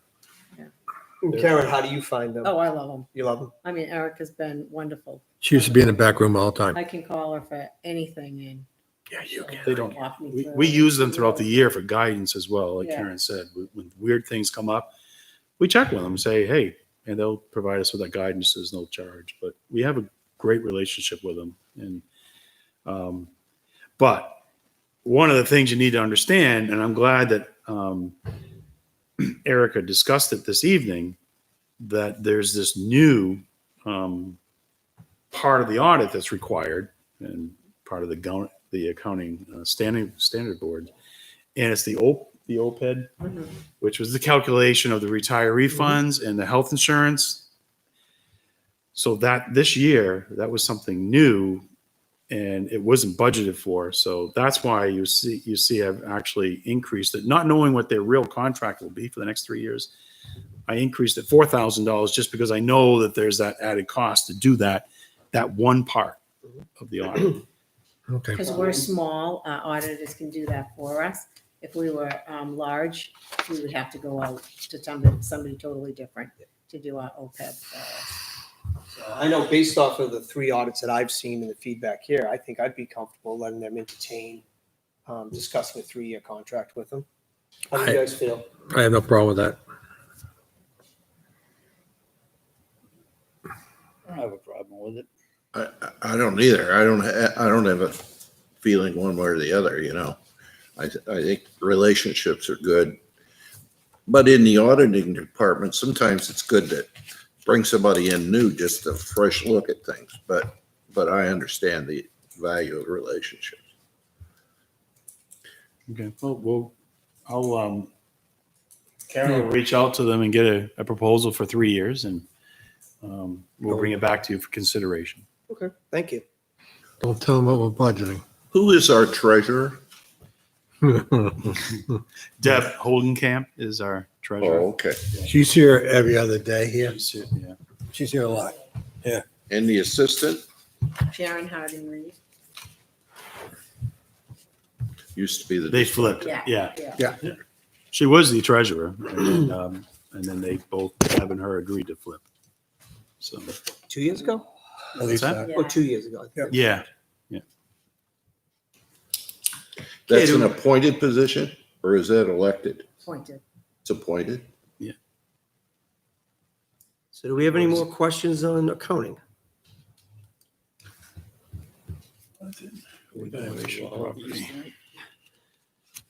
Couple more. We got Just 1, 2, asking. 3, 4, We got 1, 2, 3, 4, 5. 11 more to go. Yeah, want me to go? Yeah, Sorry. what time is 3 o'clock come? Oh, this is only a portion of them. No, you know what? It's going to go quick now. I think. Okay. Reevaluation of property, 415210. All right, so the only discussion, again, with assessing services, we just came off, what the board has done is they enter into a 5-year contract so that it's the same assessing firm that does the, 5 years leading up to the update, which we're in an update year now. So that contract has expired. So we got two contracts that expired. Yeah. Okay, let's get permission to go out the bid, because that's the bottom line of the budget. You know what I'm saying? I didn't hear what you said, Kevin. This, go out the bid and see what it is, so we can put it in the budget. Yeah, so I can put it out to bid, or I can go directly to them. One or the other. How many years have we had Avatar? Oh, Right. God, forever. Forever. Forever. And the trick with them is that the software that we use, it's their software. Yeah. Right. So I know that when you go out, and there are some people that are out there, and they'll put together bids. But when they come in and start using, I hear the service isn't as seamless as you'd like to think. And they can come in and underbid. There's no doubt. We've dealt with Avatar forever. Yes. I mean, they have given us great service. They've been very, very good to us. The staff in the town hall get along well with them. I don't think, why would we change? I don't get it. Just give us a number. Yeah, I don't see any. So I will, I just didn't want to ask them to reveal their number, and then we, decide. No, I understand what Yeah. you're saying, Yeah. but I think that we have that relationship with Avatar. I agree. And plus I they think own that we the, should continue they own on the with software. it. So, and the tax The tax collector collector uses it. just so does switched town over to collector. their software. No, they've Avatar always software. had, tax collector's always had it. When I run the warrant, it goes to her. They just did town clerk just With put them up Avatar. for, yes. the town Have they clerk. always Yeah, been, I'd go back. Seeing that, we got to go back to her. have they always been called Avatar? Yeah. Mhm. Sounds like one of those new movie I know. things. It is. There's a movie Avatar. Okay, so we'll get a 3-year proposal on 5 years. Sorry. I'm not saying another word on that one. Okay, the next we have is the Board of Selectmen, 413010. This one's a little difficult.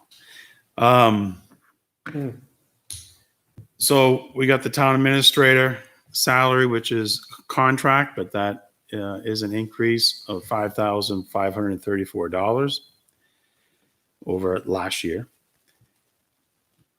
The area that I was concerned about is the area of health insurance. And you'll see that there's a $19,764 increase.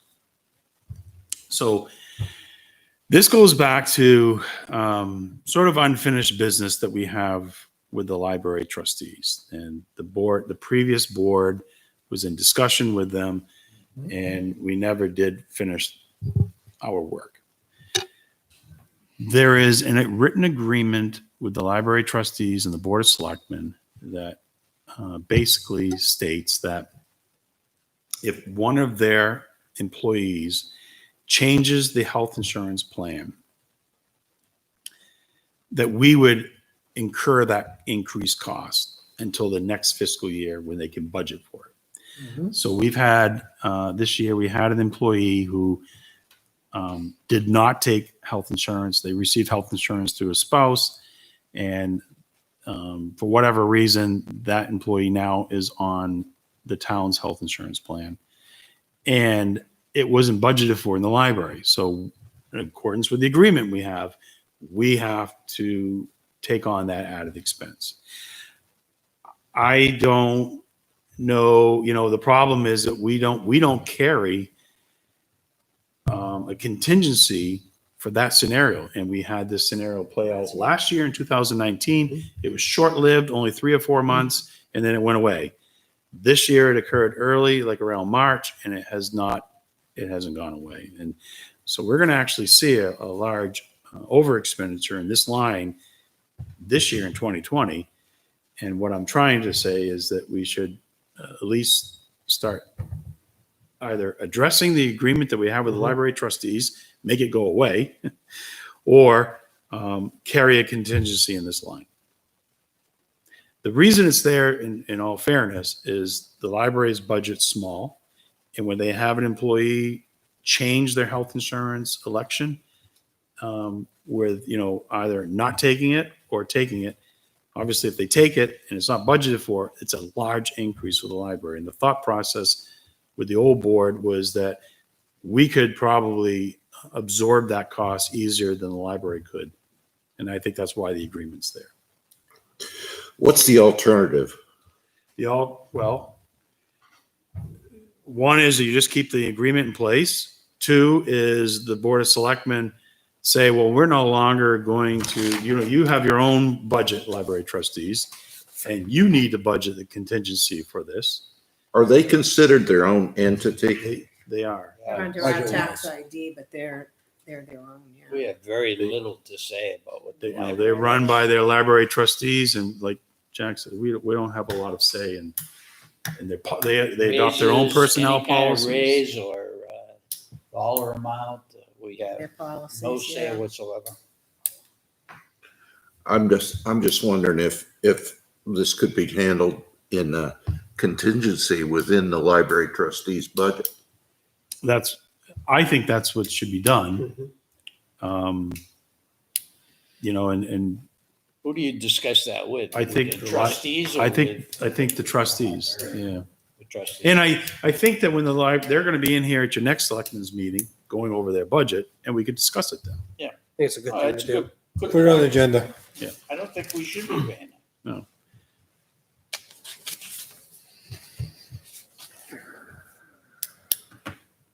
And so that's why your dental insurance is up a little bit, and 500 clerical support. The clerical support, just so you know, so we cover the cost for all clerical support for the Zoning Board of Adjustment and Board of Selectmen for our meeting minutes and the Budget Committee meeting minutes. So I've budgeted, it's an assumption, 6 Zoning Board of Adjustment meetings per year. They've been busy recently, but I'd like to think that they'll get back to a normal 6 meetings per year. What? You don't think so? They've always been 12 meetings a year. Well, I know, but with actual cases? Yeah. I remember going the full year all the time. Yeah. Well, Till recently, to the last 4 years, they've slowed down. But because, I won't say much more, but they've slowed down. Okay. Yeah. But they used to go all the time. Has the advent of electronic taping of recording of meetings, has that changed this line item? It hasn't really, because whether the minute taker comes to the meeting or not, what I find is that they still have to watch. So if they sit home, watch the meeting live, they're still spending time doing that. If they don't watch the meeting live and the next night they just watch it on YouTube, they're still spending time watching it. It's the same amount of time. It's made it easier for the minute taker. Yeah, that's my Giving them a point. little more flexibility. Yeah. But as far as reducing the hours to take minutes, no. I'm just thinking they could do it on their own time A little rather bit more than being. flexibility, whereas before it's mandatory without technology, you had to be here. Hey, can you guys hear me now? We can hear you. Oh, I was muted for a while. I don't know why I had John unmute me. I'd say it must be Lynch is doing. What was that? The library thing was a memorandum of understanding that the town would buy out their insurance. Correct. If they took another path, which I don't like that path anyways. I don't think there was ever anything there might have been something in writing, an agreement or something, but yeah, I think we should get rid of that. They're their own entity. We should talk about that as a group. And the other thing was the Avatar thing. I tried to chime in and say I've never been impressed by them, and but I'll do the will of the board on that.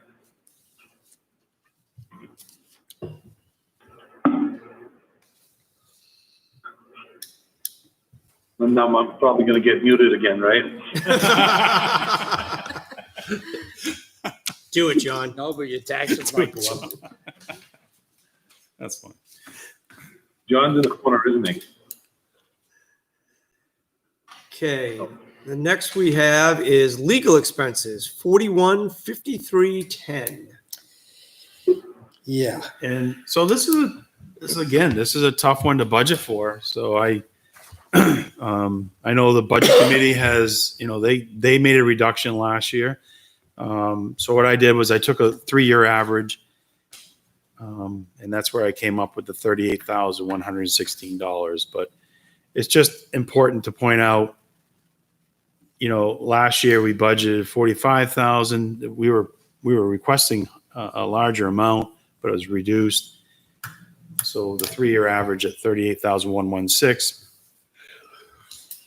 with, any legal things that are going on with PFOA, it does, it's not a very large legal budget, but to be honest with you, I'm not sure what, at this point in time, what kind of legal budget this board's interested in establishing. It would be a large amount. How long have they been our attorneys? So Jason got here. we got 2 different firms. We got, Morgan, the Mitchell Group, which is our general counsel. And that's Laura Spector Morgan, pretty much is our primary attorney. And they've been on board, right before I started. I think the town made a switch. So I would say Oh, 13. when Jason came, so 2013. Yeah, probably 12 or 13, yeah. Yeah. But the Pretty Flaherty was brought on specifically for the PFOA St. Cobain issue.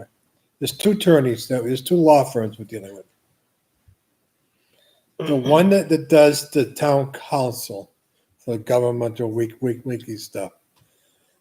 I'm a firm believer in getting somebody who's local. We're talking the Mitchell Group, which is up in Laconia. We want to talk to a council sometime, or he's going, I like this, there's lawyers down here that are very good in municipal law. Just bring it up, guys. I'm not a fan of going up Weren't north. they part of the municipal association? Weren't they representatives of them at one time? Of the municipal association? Well, you can't use them as your general counsel, but as part of our dues and membership, we can use. No, I'm talking about this agency that we're using now. These lawyers we're using Was now. Mitchell Group part of? Were they Mitchell not? Group, a long time ago, which, I think Walter Mitchell may have started, or he was one of the attorneys at New Hampshire Municipal Association, but that was long, like They were- 20 years ago or weren't- something. Within the last 6 years, they weren't representing a municipal association as a whole. No. But I think one of the attorneys did work in HMA at one point in time. But that's a long time. And usually that's where they get the training, yeah. Okay, that's fine. But I agree with Kevin. I think that we should be more local with our attorney. I'm not really crazy with the out-of-towners. I think we have one here in town. Is that what you said? No, I didn't say we had one in town. The surrounding cities and We stuff. had attorneys for a long time, the other ones. but- Yeah, we have in Manchester at the time. They're up there. There's many of them out there, the municipal lawyers. I know Troy knows from the Hollis area. You know what I'm talking about. He's retired. Yeah. Okay, but his son is running the show now, I believe. But there's others, that are out there. And I like all the years that I was in government. This is the first time that I had to deal with an attorney from Laconia. They're always around. If you had an issue, you can call them up or stop by. They were national or something like that. Or in the same town that I worked for 19 years, right there. You go up and sit down, you have a meeting, you meet when you're done. And I'm a face-to-face type guy. I'm not a man that likes to sit there and text messages all the time to get an answer. Faces makes a difference, I talked to somebody. So that's my feeling. I think we ought to be more local. Okay, I don't know how the rest of the board feels, but that's me. I know. I think Jack. with a thing like yours, you should text more. What's the cost of it when we call an attorney, this attorney? Yeah. We'll say if something comes up and you're bothered by it. you think Yeah, you need to their speak to- hourly rate is right around $200, I think, per hour. But I can tell you that I've worked with several different attorneys, and this has probably been. I'm just absolutely amazed at the work that we get from this firm at the amount they bill out. So I can tell you from experience, as far as your cost, you're getting. I think you're getting really good legal advice, and I think you're getting it at a really competitive price. Well, maybe there is a How do we know procedure. that? I mean, really? No, I'm serious. I can. How long have we Some had them? firms will. You pick up the phone and you have a 15, 20-minute conversation. It could be $385. Yep. Yeah, the school is like that, I think. So what I think is They let's pay a lot more than the town does. yeah, I'd say let's let's get through the budget and let's put this on the agenda as a discussion topic for another meeting. Yeah, for that. Okay, I'm for that. That's a good idea. I just wanted to bring it up when we had it. I wasn't contemplating making any changes. No. Figure just get us through this. I'm with you. All right. All right, we have Planning Board 419110.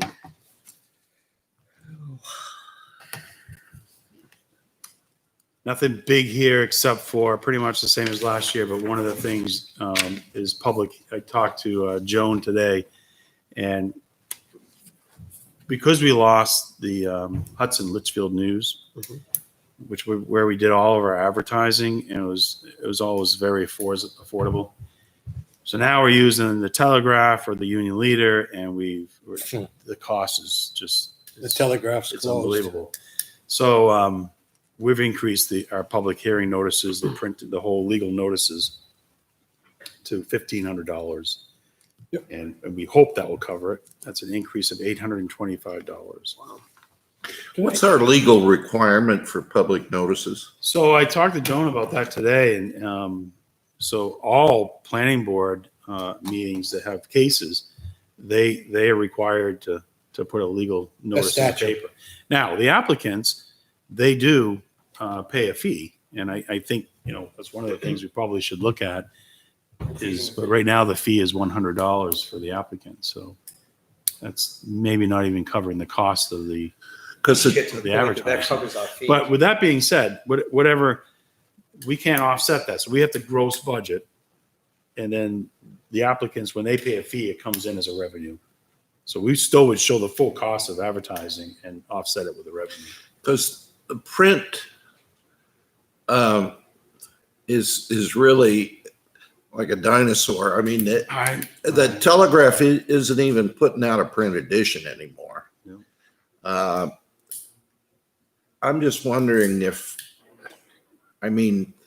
other than the Union Leader, there's probably no hard newspapers that are even delivered here in Litchfield. Yeah. But the problem is, it's not that we're doing because It's where the law is written. it's general circuit. The law requires advertisement in one newspaper of general circulation. Back in the days is what you had. Now with the, Put it on you Facebook. got your Facebook or your town webpage, which is the legal point of no, is the legislators, hi. Good luck with that one. It's tough. I mean, Logical. It's the you're at that point. the town webpage would get a heck of a lot more hits than You got it. the Union Leader or anything, I don't think anyone buys the newspaper I'm and just- goes and looks at the public notice. So No. the only good thing The about it Telegraph is is only one- it's a public record. So for historical data,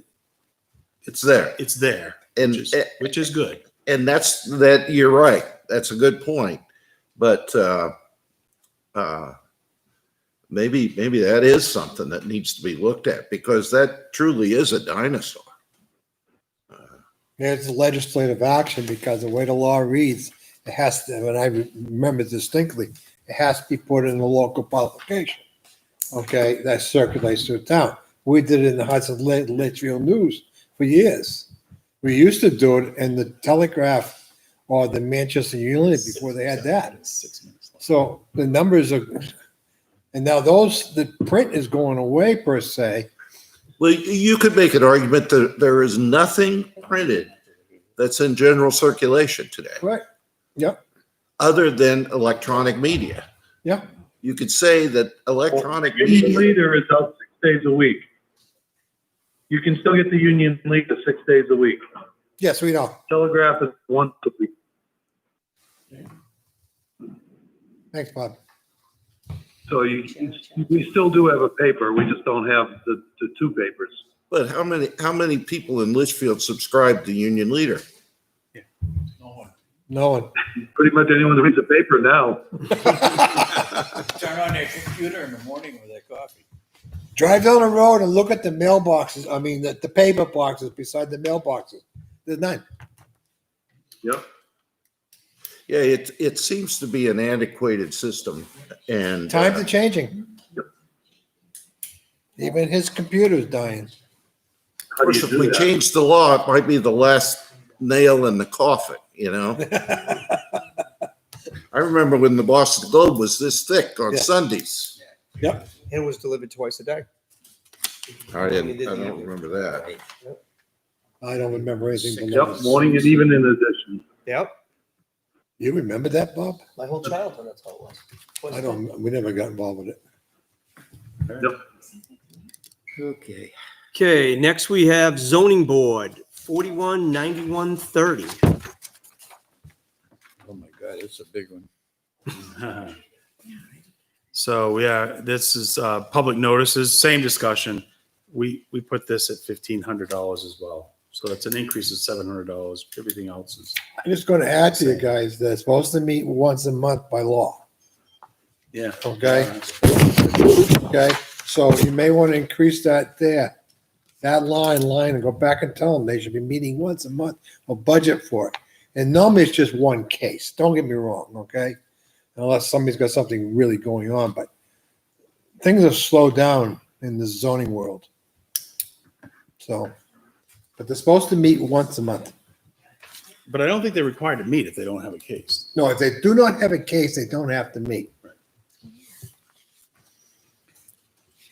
You can't stop somebody from going to the board. No. Jack, when I was in the Navy, I had a case. I ain't touching that one. So next we have cemeteries, which is 419510. 419510. Cemeteries? That's an increase So of one adjustment in 320. cemeteries, and this is, so it's not really, I just wanted to point this out, it's not really that fair. The cemetery groundskeeping, you see an increase of $3,290. But I did a little bit of research on this, and traditionally there's a contract. This went out to bid. The cemetery trustees put it out to bid, and the contractor was awarded in their proposal.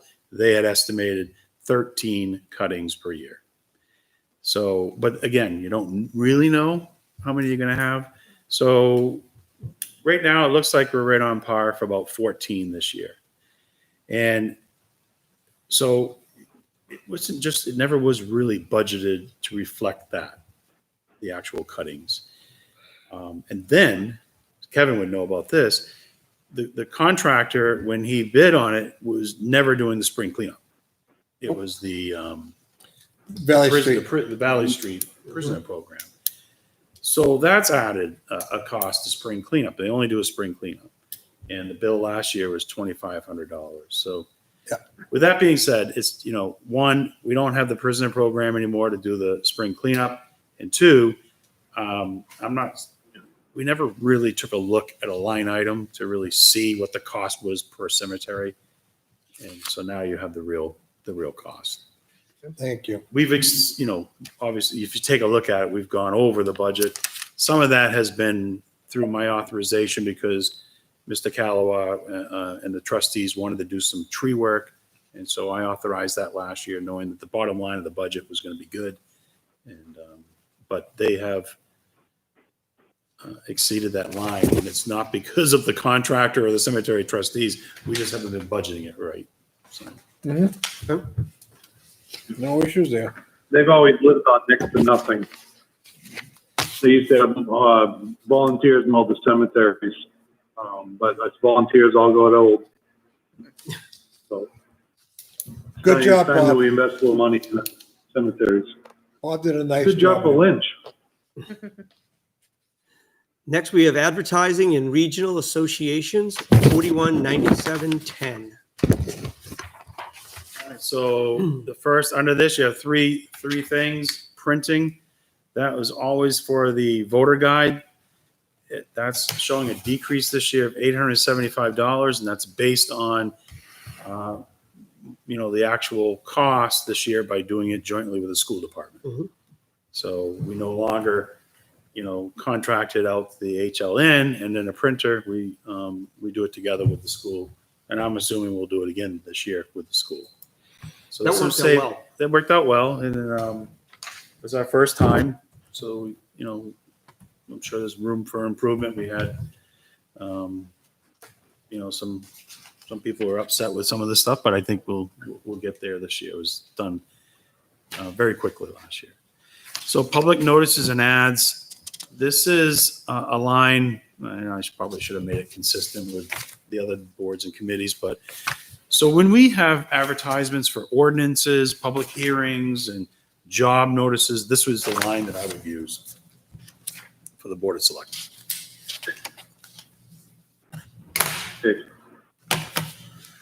So I'm carrying 1,450. That's an increase of 700. Like I said, I probably should have budgeted 1,500 to make it consistent with the other two boards we just talked about. But this is driven more by our needs.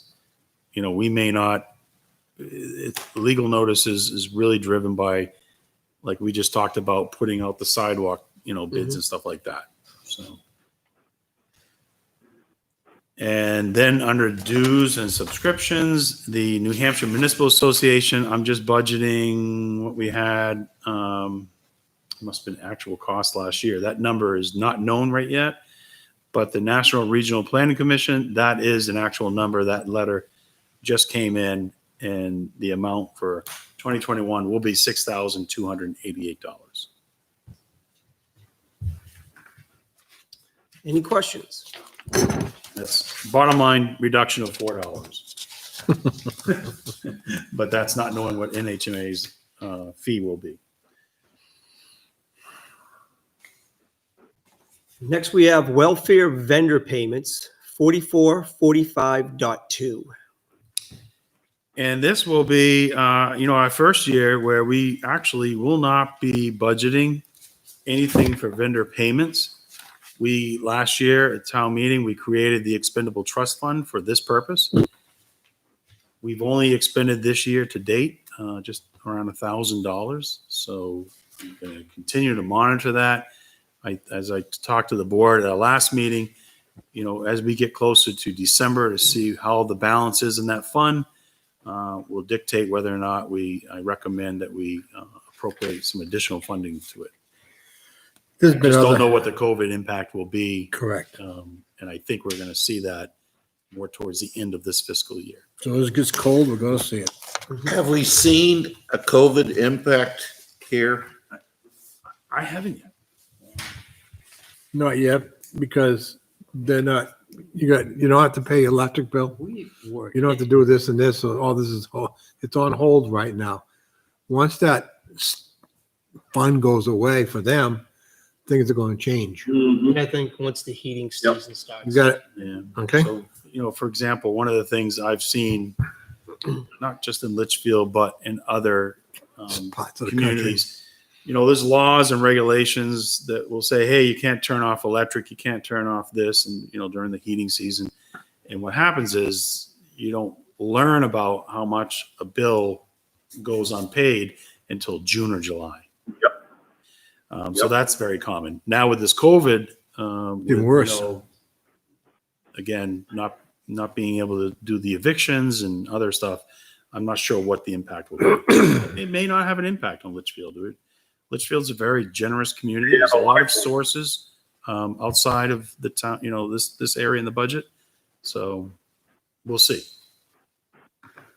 We may have a real large one too. Yep. The impact could be significant. We don't have a lot of rental property here in town. We Not a do. lot. Not a huge amount, but a lot more than I ever thought. There's quite a bit here. Yeah. The problem is when you do get someone into a rental situation, I mean, rent is $1,200. It's or It adds more. up quick. Try 18. Yeah, I mean, it's. 18, and I've also No, I have a seen, $10,000 budget, and I have someone that's having a hard time paying rent. I can lose $10,000 pretty quick in just rental assistance. yes, you're talking about, you can't evict anybody because of rent, they're not paying their rent. Well, if they've been not paying their rent for 6 months because they don't have a job, okay, what are we going to get at the end of the 10 6 grand. months? 10 grand, there goes the line item. Well, are we obligated? Yes. So we are Yep. obligated to assist anyone who is in need. Now, we obviously work with this person, and we try to, before we grant assistance, we try to connect them with different agencies and nonprofit organizations. So that's our first step, and always trying to do that. And then ultimately, if we are not able to find other funding sources, it's our 'Cause responsibility. With respect to this COVID issue, I'm hearing that a lot of landlords are the ones that are really going to. Yeah, Yeah. I would. They're the ones that I are feel getting bad for landlords right now. Yeah. Because they have to pay their bills. Oh, yeah. And the tenants are not paying because they're out of work, And there's nothing they can do. correct? And the landlords are even commercial property landlords. Oh, they got another different issue there. Because people are figuring out they don't need office space. Yep. Because they can work from home. No, That's true. I have not thought about that. Oh, it's there's 3 or 4 groups out there now that are going to cut back on their space. People are going to be home working. If they just got to go to the office once a week or something like that. Almost every major corporation that I know of is looking at the real estate right now. Technology is changing. The brick and mortar is going to be a whole lot less. It'll be much more regionalized areas. I'm out on construction jobs every day, and I'll tell you, I cannot believe the size of buildings. I was at one today that had 120 doors. 120 doors for trucks to back up to. The key is there were 2 buildings, identical. But that's warehouse space, right? Well, I don't know. I think it was an online, from what I understood, it was an online, like Amazon. Wayfair or something like that. Yeah. Yeah. You know? But 2 buildings, Yeah. that's over 200 backup doors. Amazon's putting in distribution centers everywhere right now, just so they can do same day They're- delivery. They're taking over a lot of like Sears Roebuck and J.C. Penney's in malls. Yep. And they're making them fulfillment centers so they can do same day. It's amazing. Their footprint's going to be huge. But for office space, That's I going mean, away. yes, I mean, Amazon and Yeah. Wayfair and all those places, that's booming. But if people, in the day and age of the internet and FedEx and whatever, you don't can need shop enough. online. You don't have to go to the store anymore. Oh, yeah. That's the key. All right. All right, next we have patriotic purposes, 458310. Leave it.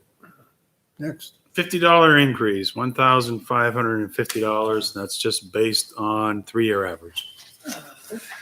That's because of the flag. And this is strictly for pretty much the Memorial Day service. Bark mulch down there, the wreaths, the flowers, the plants, and we do some flags started to replace some of the flags. Good line. Is this when we throw Robert in the Merrimack? Next, we have, Yeah, they don't let the Navy guy down there anymore. next we have conservation, 461120. All right. And they have a bottom line increase here. I worked with Joan on this. Bottom line increase of $97. They're looking for $1,495. We trying to do the line item. So property management, what some of the discussions they've been having is the need for, they're trying to get some equipment because they've got volunteers that will do some work. And so they're looking at a push mower and chainsaw. And that would be under the property maintenance. And then under general supplies, printing and photographs, that's when they're going out and actually,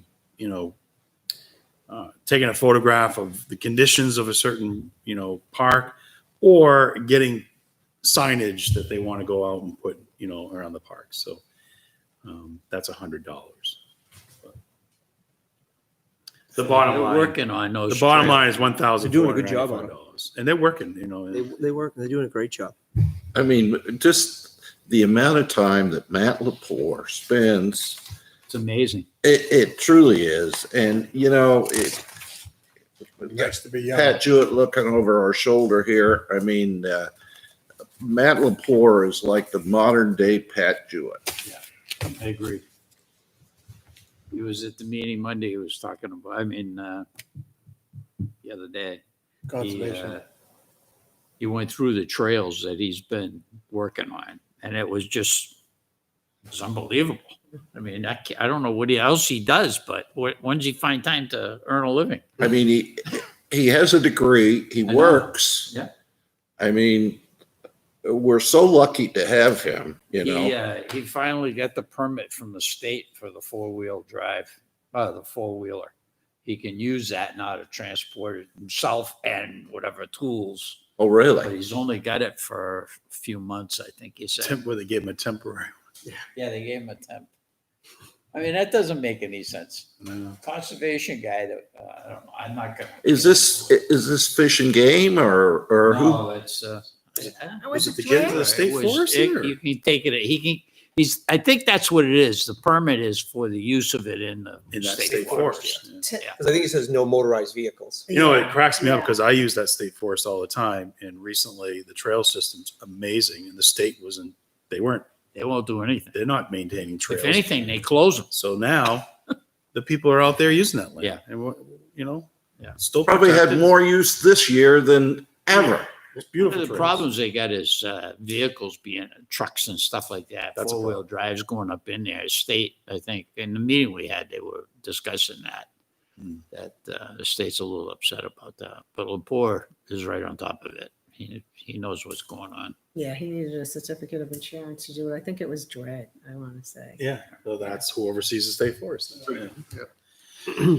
Okay. So the last one. Debt services, Conservation 471110. And so this is your bond payment for the fire station. This will be the third year that we'll make that payment. It is, You all done, right? I can't see here. It's up this year.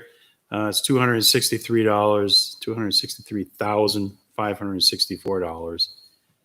And the schedule, pretty much the payment schedule is relatively flat, but it's not the same exact amount every single year. So it kind of goes up. How and many down. years do we have to pay that?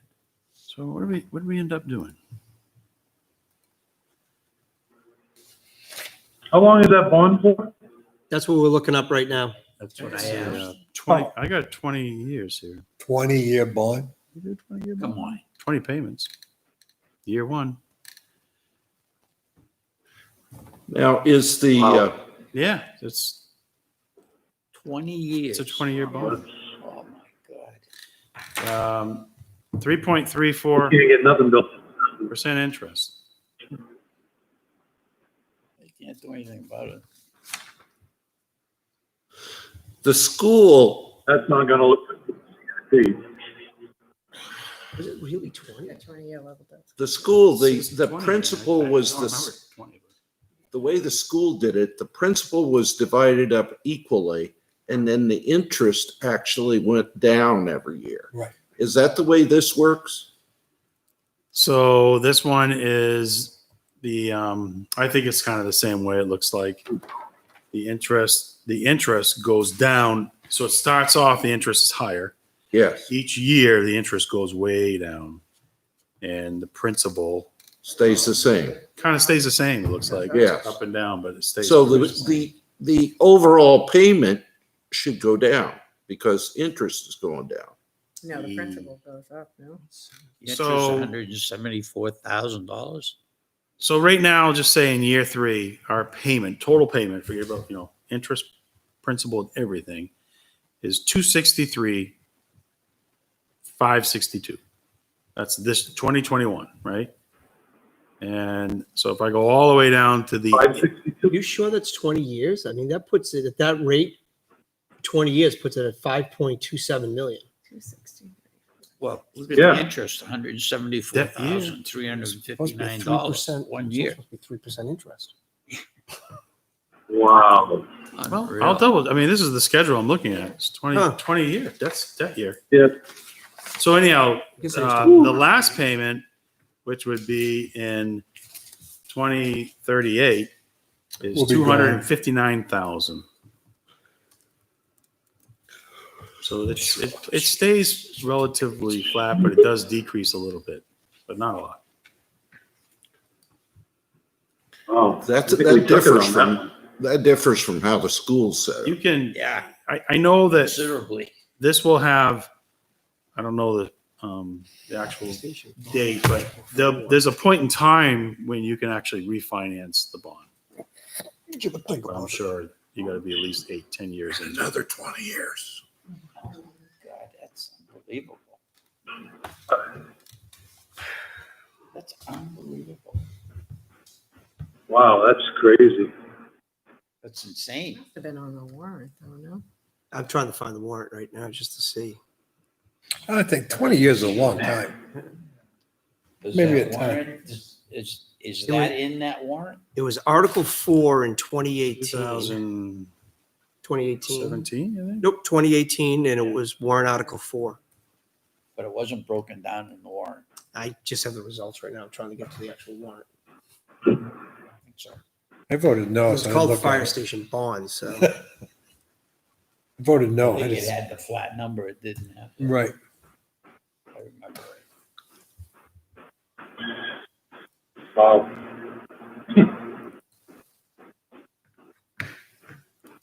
If that's the case, it's going to affect the long-term effects here. Well, I don't have to worry about it. I'd be 128 years by the time that was paid off.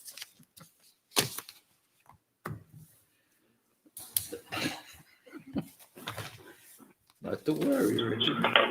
There is a Okay, Shannon. what about next? We'll be dead and gone. Debt services, we got to find out that out. One I heard the other day. Steve, let's go on to the next one. We just did that. But the bill will That's still be there. He's jumped off the building as he went by each. We're at the floor. administrator report. Say, Sold fire. Reason why I'm saying it be, you don't find the answer. That's why we're paying the big bucks. You gotta admit, that's cute. All right, I got to For the get going hearing aid. because I do have some things I got to report. Make it short and sweet. Wait, I just got to bring it up here. Okay, so just to follow up on the old town hall and the fire station, Shit like that. as Selectman LaSalle mentioned, we toured the facility last week or a week and a half ago, and we were able to. We went down in the basement. It was looking pretty good. There's some, the Historical Society identified a few more things that we need to get out of there, but overall, it was just a couple items, nothing difficult at all. We picked up, the highway department did a great job. They went down there and picked up a lot of the debris and junk that was still laying around some of the buildings. It's been all picked up. We've done a real aggressive mowing and trimming. We had a lot of bittersweet and stuff that was kind of taking over the fire escape and some of the air conditioning units. So we've done some work down there, and But one of the things that we noticed when I was there was there's trees that are overhanging the cable building, the old town hall. And, you know, they're not rotted or anything, but they're leaning over the buildings. And so if you get yourself into an ice storm situation, heavy windstorm, these things could break. And there's probably five or six of them that I really think this board should consider taking a look at what it costs to get them removed. And I can, you know, work with Kevin to get some estimates, because I'm thinking that this is going to cost some money, $5,000-6,000. I could be wrong. I mean, You can't drive I back think it's there. crane. I definitely crane works. Probably gonna need a crane. You're gonna need a crane back there because you can't drive back there because of the Litchfield. You could go down the south side of the building, part way, but you got a septic tank in Litchfield there. Yeah. And So you gotta be careful when you drop them. And you want to get it done before you put the antenna up. well, that's the other thing was Get a crane in there, they could pick that up. Yeah, they could. Parking lot. because that's I'm glad you mentioned that, because the other thing is we're building the radio tower down there, and that tree is going to be leaning in that direction So you too. got some work to do. They're hanging over the building, they should come up. Yeah, it's Get rid of you know, One across the street fell on the power lines all by itself on a very dry night. them. Go to work, it was sparking. That wasn't a real old tree either, was it? no, it was a locust young tree. It was, and it was healthy. This big around. It was a cluster. Yeah. One of the clusters broke off. Yeah. They And just that's the grow way up and these fall ones over, are though. too. They These don't- aren't like, I think it's like a tree that's growing up and that goes that way.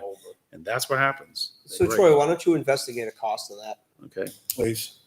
And then also, Hey, I used a company to take down a bunch of trees at my house, Tip Top from Hudson. They were really good and they were really reasonably priced. I was very happy with them and I'd recommend them in a heartbeat. The guy's name's Mark. He's just a really good guy and he did a really nice job. I believe we used him at our house Cranes too. and all that stuff. yeah, that company's been around for Did a you? while. I've heard of it. Yeah, I think we used them probably 10 years ago, and they did a fantastic job. Okay. I'll get 3 quotes. Yep. Get 3. We'll get 3 quotes. Yeah. And Atomic is another one that I've heard of that's pretty good. And the other thing we noticed, so there was some discussion about, I guess I brought this up, but the parking lot itself, and I know we've done some paving down there. And there has been, in the past, there was discussion about paving the entire parking lot. The compromise was to pave the area in front of the old fire station. But the parking lot itself is really starting to show a lot of stress, and I don't know if crack sealing is going to help preserve it. So I was going to ask Kevin Brown to have someone that in the crack filling business to come and take a look at it, see what their thoughts are. And at the same time, we were thinking we should really take a look at the town office, police station parking lot here. And this is, It's due. This is due to be crack sealed and, Painted. and And cleaned coated. up. Yeah. The whole thing. And so we have some money in the highway department budget. Mhm. That, we think we could cover this cost. So I bring that up. I'll, if the board's interested in that, I'll This needs. at least get some estimates for you. I think it's worth getting estimates. And then the other thing is the painting project. We had a warrant article number 10 for $25,000. And that money specifically earmarked towards the painting of that building. And I think I know we had the COVID-19 thing going on, but I think it's time that we put some Paint on it. proposals, seek some proposals and see what we can do to get this building painted. The old town hall. The old town hall. Yeah. Yep. Which brings another discussion about. Yeah, it's getting to the point. Thanks, Bob. Go ahead. Sorry? No, he was just saying it's getting to the point. Well, I was in agreement with Troy. It's getting to the point where it's going to need it. You're going to end up doing more damage than good if you wait too long. Yep. Get some paint You're on going to it. end up with more rot, more replacement, which is more money. So And he's the painter. Okay, and then another issue that's came up during our emergency management discussion, and I've had some department heads approach me as well with the spending freeze that we have in place right now. Their concern is that there's things that they budgeted and planned to purchase in 2020 and have, because of the spending freeze, have held off making those purchases. They're putting together the budgets and saying, well, what do we do? Do we, now do I plan to budget for these items that I can't do in 2021 or 2020 and carry it forward to the 2021 budget? So I guess I'd like to have the board consider maybe allowing the spending freeze to be lifted, knowing that we've received everything that we've paid out, we've received reimbursement for. And the revenues that I've seen have not been impacted at all that we were concerned about. I just think we've got a little bit of time here left that we can finish the things that we wanted to do in our budgets. Which departments we referring to? Well, I'm talking town-wide, but pretty much I think, the police department, the fire department, highway, we've been holding off and really using that as our safety net. There's some things that, that we have $25,000 in our paving line that we haven't used. And so we were looking at maybe if we do the sealing of the parking lots and stuff, we'd use that line to cover that cost. Well, I've still got concerns with the budget regarding the COVID. We haven't got the winter yet, school starting and stuff like that. Issues are going to come around. It's going to be more cost. I would ask the department heads to give us what they're looking for and let us decide too. Well, that was one way, a good, I think, at least to have some control over, the expenditures and That was my maybe request. bring some items forward every meeting and say this, would like to do this, like to do this. And I think that would help them. Maybe based on what's needed. Yeah. Maybe not so much want items, but need items. And that goes back, Bob. I asked for him to put together a list at the last meeting. Thank you, Steve. Okay, Thanks, Steve. great, thanks. We have another meeting on Wednesday. Wednesday. Yeah. Also, I wanted to give up. So we'll do that. We'll bring that up to the department heads again. Ask them to put together that list. I know it's getting late, so I'm going to try to go quick now. Hillcrest. I want to give you a heads up. I learned that the Hillcrest, the water line extension for 3A from Hillcrest down to the library, that Penachuk is managing that project, and they have put it out to bid. So we'll see what the bids, what the response is, and if everything goes well, they want to start construction on that project this fall. It will be all in the state road, but There'll be no digging underneath the road, possibly. it'll be All Jack's along- leaving. Yeah. Where's Library Street? They What? just paved Library Street. Well, they won't be allowed to To the dig under the road. library. It'll be, This is Library they Street. don't allow anything under their road. So Which side of the road? So, I don't know. I believe it's on the east side. That's what I was told a while The back. last thing I saw was the east side. so I think that will lead from the library to Griffin without water. It's gonna go Is that to right? the library. I think that's where it would stop. Yeah, And it's the pick up Lancaster. firehouse has got town water there. There's a hydrant right there, Bob. Okay, so then it goes all the way to Pinecrest then? when Correct. this is done. Yep. Okay, so that just leaves the rest of that 3A corridor down to Snowdrop? From Pinecrest all the way down to, I'm gonna say Broadview. It stops at Broadview. Yeah, Snowdrop right across the street. Oh, I'm Yeah, sorry. Snowdrop's right there. Yeah. Yeah, okay. Okay, I don't want water. Yeah.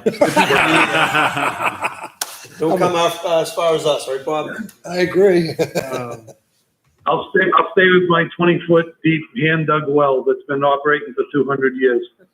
So I will give you a heads up when I learned about this, and I'm sure we'll get more details once they award the contract. But I asked how many new fire hydrants, and the response back was 6. How far apart are they? 1,000 feet. Yeah. And the last thing I'll do, I was gonna, 1,000. 1,000 feet. Yeah. 1,000 apiece, yeah. So the last thing I'll just give you a quick update on is our radio tower project. John Burnell, as you know, has been handling that. We have 4 sites that we're going to be installing the towers at. That's at Roy Memorial Field, the Old Town Hall building, out at Morgan Road, and Colonial Drive, which is the Pennachuck Water Tower. So everything's going extremely well. We've got at Roy Memorial, they got the foundation in place. We'll have to have a utility pole installed, and we don't know how long that will take to coordinate with Eversource, but that work has begun. The Old Town Hall, I believe the foundation, I don't know if it's dug yet or it will be dug this week. The grave was dug. Yep. So that foundation will be in place soon. And we've run, our biggest problem is Colonial Drive at the water tower. So the original plan was to actually just put an antenna on, attach it to the water tower. We now have learned that that won't be possible, and we will have to construct a tower up there. So John has been working with Pennachuck and two-way communication, trying to rearrange the budget to accommodate the construction of a tower. We'll have to have a generator, and we're going to be doing some fence work to install the tower and make sure the whole site still remains secured. Also, Pennachuck is going to be looking for an MOU on the conditions of the town being able to install the tower and use that property for that purpose. So that will be eventually making it your way. But we have a handshake deal right now to allow construction to move forward as long as we have insurance certificates in place. The MOU won't be difficult. It's going to be making sure that they're not on the hook for plowing. They're not on hook for providing electric. And anything that we do is at our cost and shouldn't be a cost to them. So it'll be something in that term. Okay. And then the Morgan site, which is a cell tower up there that's privately owned, I guess, by Crown Castle. Mm-hmm. That was, John deserves a lot of credit. The initial discussion was there was going to be a $3,000, I'm sorry, there was a $3,000 assessment just to review our plans, which I don't think you could get out of. But in addition to that, they wanted a monthly access fee of $1,700 a month. So John was able to kind of give the owner some background information on planning boards, permitting, and everything, and was able to get the $1,700 fee waived. Good job. That's part of the condition of the, Yeah. that's part of the condition of the approval. John was not too happy when John was obviously a curveball there at the monthly $1,700 fee and all the extra work at Colonial Drive. So we'll keep you updated on that. That's all I have. Okay, next we have Selectmen reports. Mr. Leary. Budget committee gets back in action the end of this month on the 27th. I think we're getting into the numbers here pretty soon. Got some long nights ahead of you. That's all I got. Okay, Mr. Salas. Like tonight? Yes. The Historical Commission is meeting tomorrow night virtually. Is there any reason why they can't meet here? Nope. They can? Do they meet here or Meet. do they usually meet here? Are they scheduled to meet here? It's been virtual. I don't know where they meet I know normally. they used to meet here, and if this room was taken, they'd go back to the planning. You saying the Historical. Heritage? Historical. Heritage Heritage. Commission. I think Heritage, historical. yeah. Yeah, Heritage. Well, I think Rec is in here. Yeah. Tomorrow night's Tuesday. Recreation's in here. Rec, but I believe Rec's going to be virtual. I think what you guys used to do is meet in the other, Yeah, they used to go to the planning room. Because there aren't very many people on that. no, yeah, you should be, The times But you I don't meeting, think the planning room's you only have, set up for that many people. I mean, you go can in put there, 6 chairs outside. How many people in the Heritage Commission? Probably. As far as I know, there's only 3. Oh, But, you should be able to maintain You can go in there and do it. separation. Yeah. so there's no reason if I, okay, they may still want to meet virtually. I don't know. Just let us know We'll lock the door, make sure. so the you don't things are lock you clean. out. Make sure you have access. Well, I have Yeah, so you should be able to get in, I think, right? The key We system's leave changed a that little room bit. unlocked. Yeah. So we'll have to make sure. But yeah, the copier room and then that back room's unlocked. the one next. Wait, you usually go in Yeah. and sign, yeah. Yeah, the record storage area. Okay, Mr. Lynch. I'd like to say that we just returned the building plans that everybody was looking for, myself included.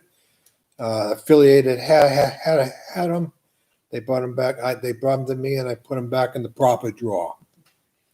Okay. Also, we had a planning board meeting this last week. Everything was good. Some minor stuff. It was really nothing. A little bit about Mel's and stuff like that. There was some question about whether board superseded their powers on allowing the vendor to be up there for food. But that's a Board of Health issue, and then we are the Board of Health. Okay? Mr. Pinciero. We met last week. Jason Brennan was there, talking about figuring ways of using the town land that we own. We talked about how Bedford had done that. There's been some work done on the trails, as we discussed earlier. There was talk of Parker Park and how bad the trails have gotten there. They're all overgrown and the tree is still in the water and so on and so forth. They'd like to get some people to volunteer, but we've never had much luck with that lately in the last few years. But they're looking to buy a weed whacker. They're looking for a chainsaw, a few other things. They were talking about a subcommittee. I don't know if Joni had said anything to you, but that's not etched in stone. But it was brought up by Jason, and a lot of people on the committee felt that it might be a good idea to get a subcommittee going and maybe get some trails marked, get some, some boards or something. And if you have a router, you can put what trail you're on. So it was kind of a real productive meeting. I enjoyed it. It was really good. Was that in the parking lot?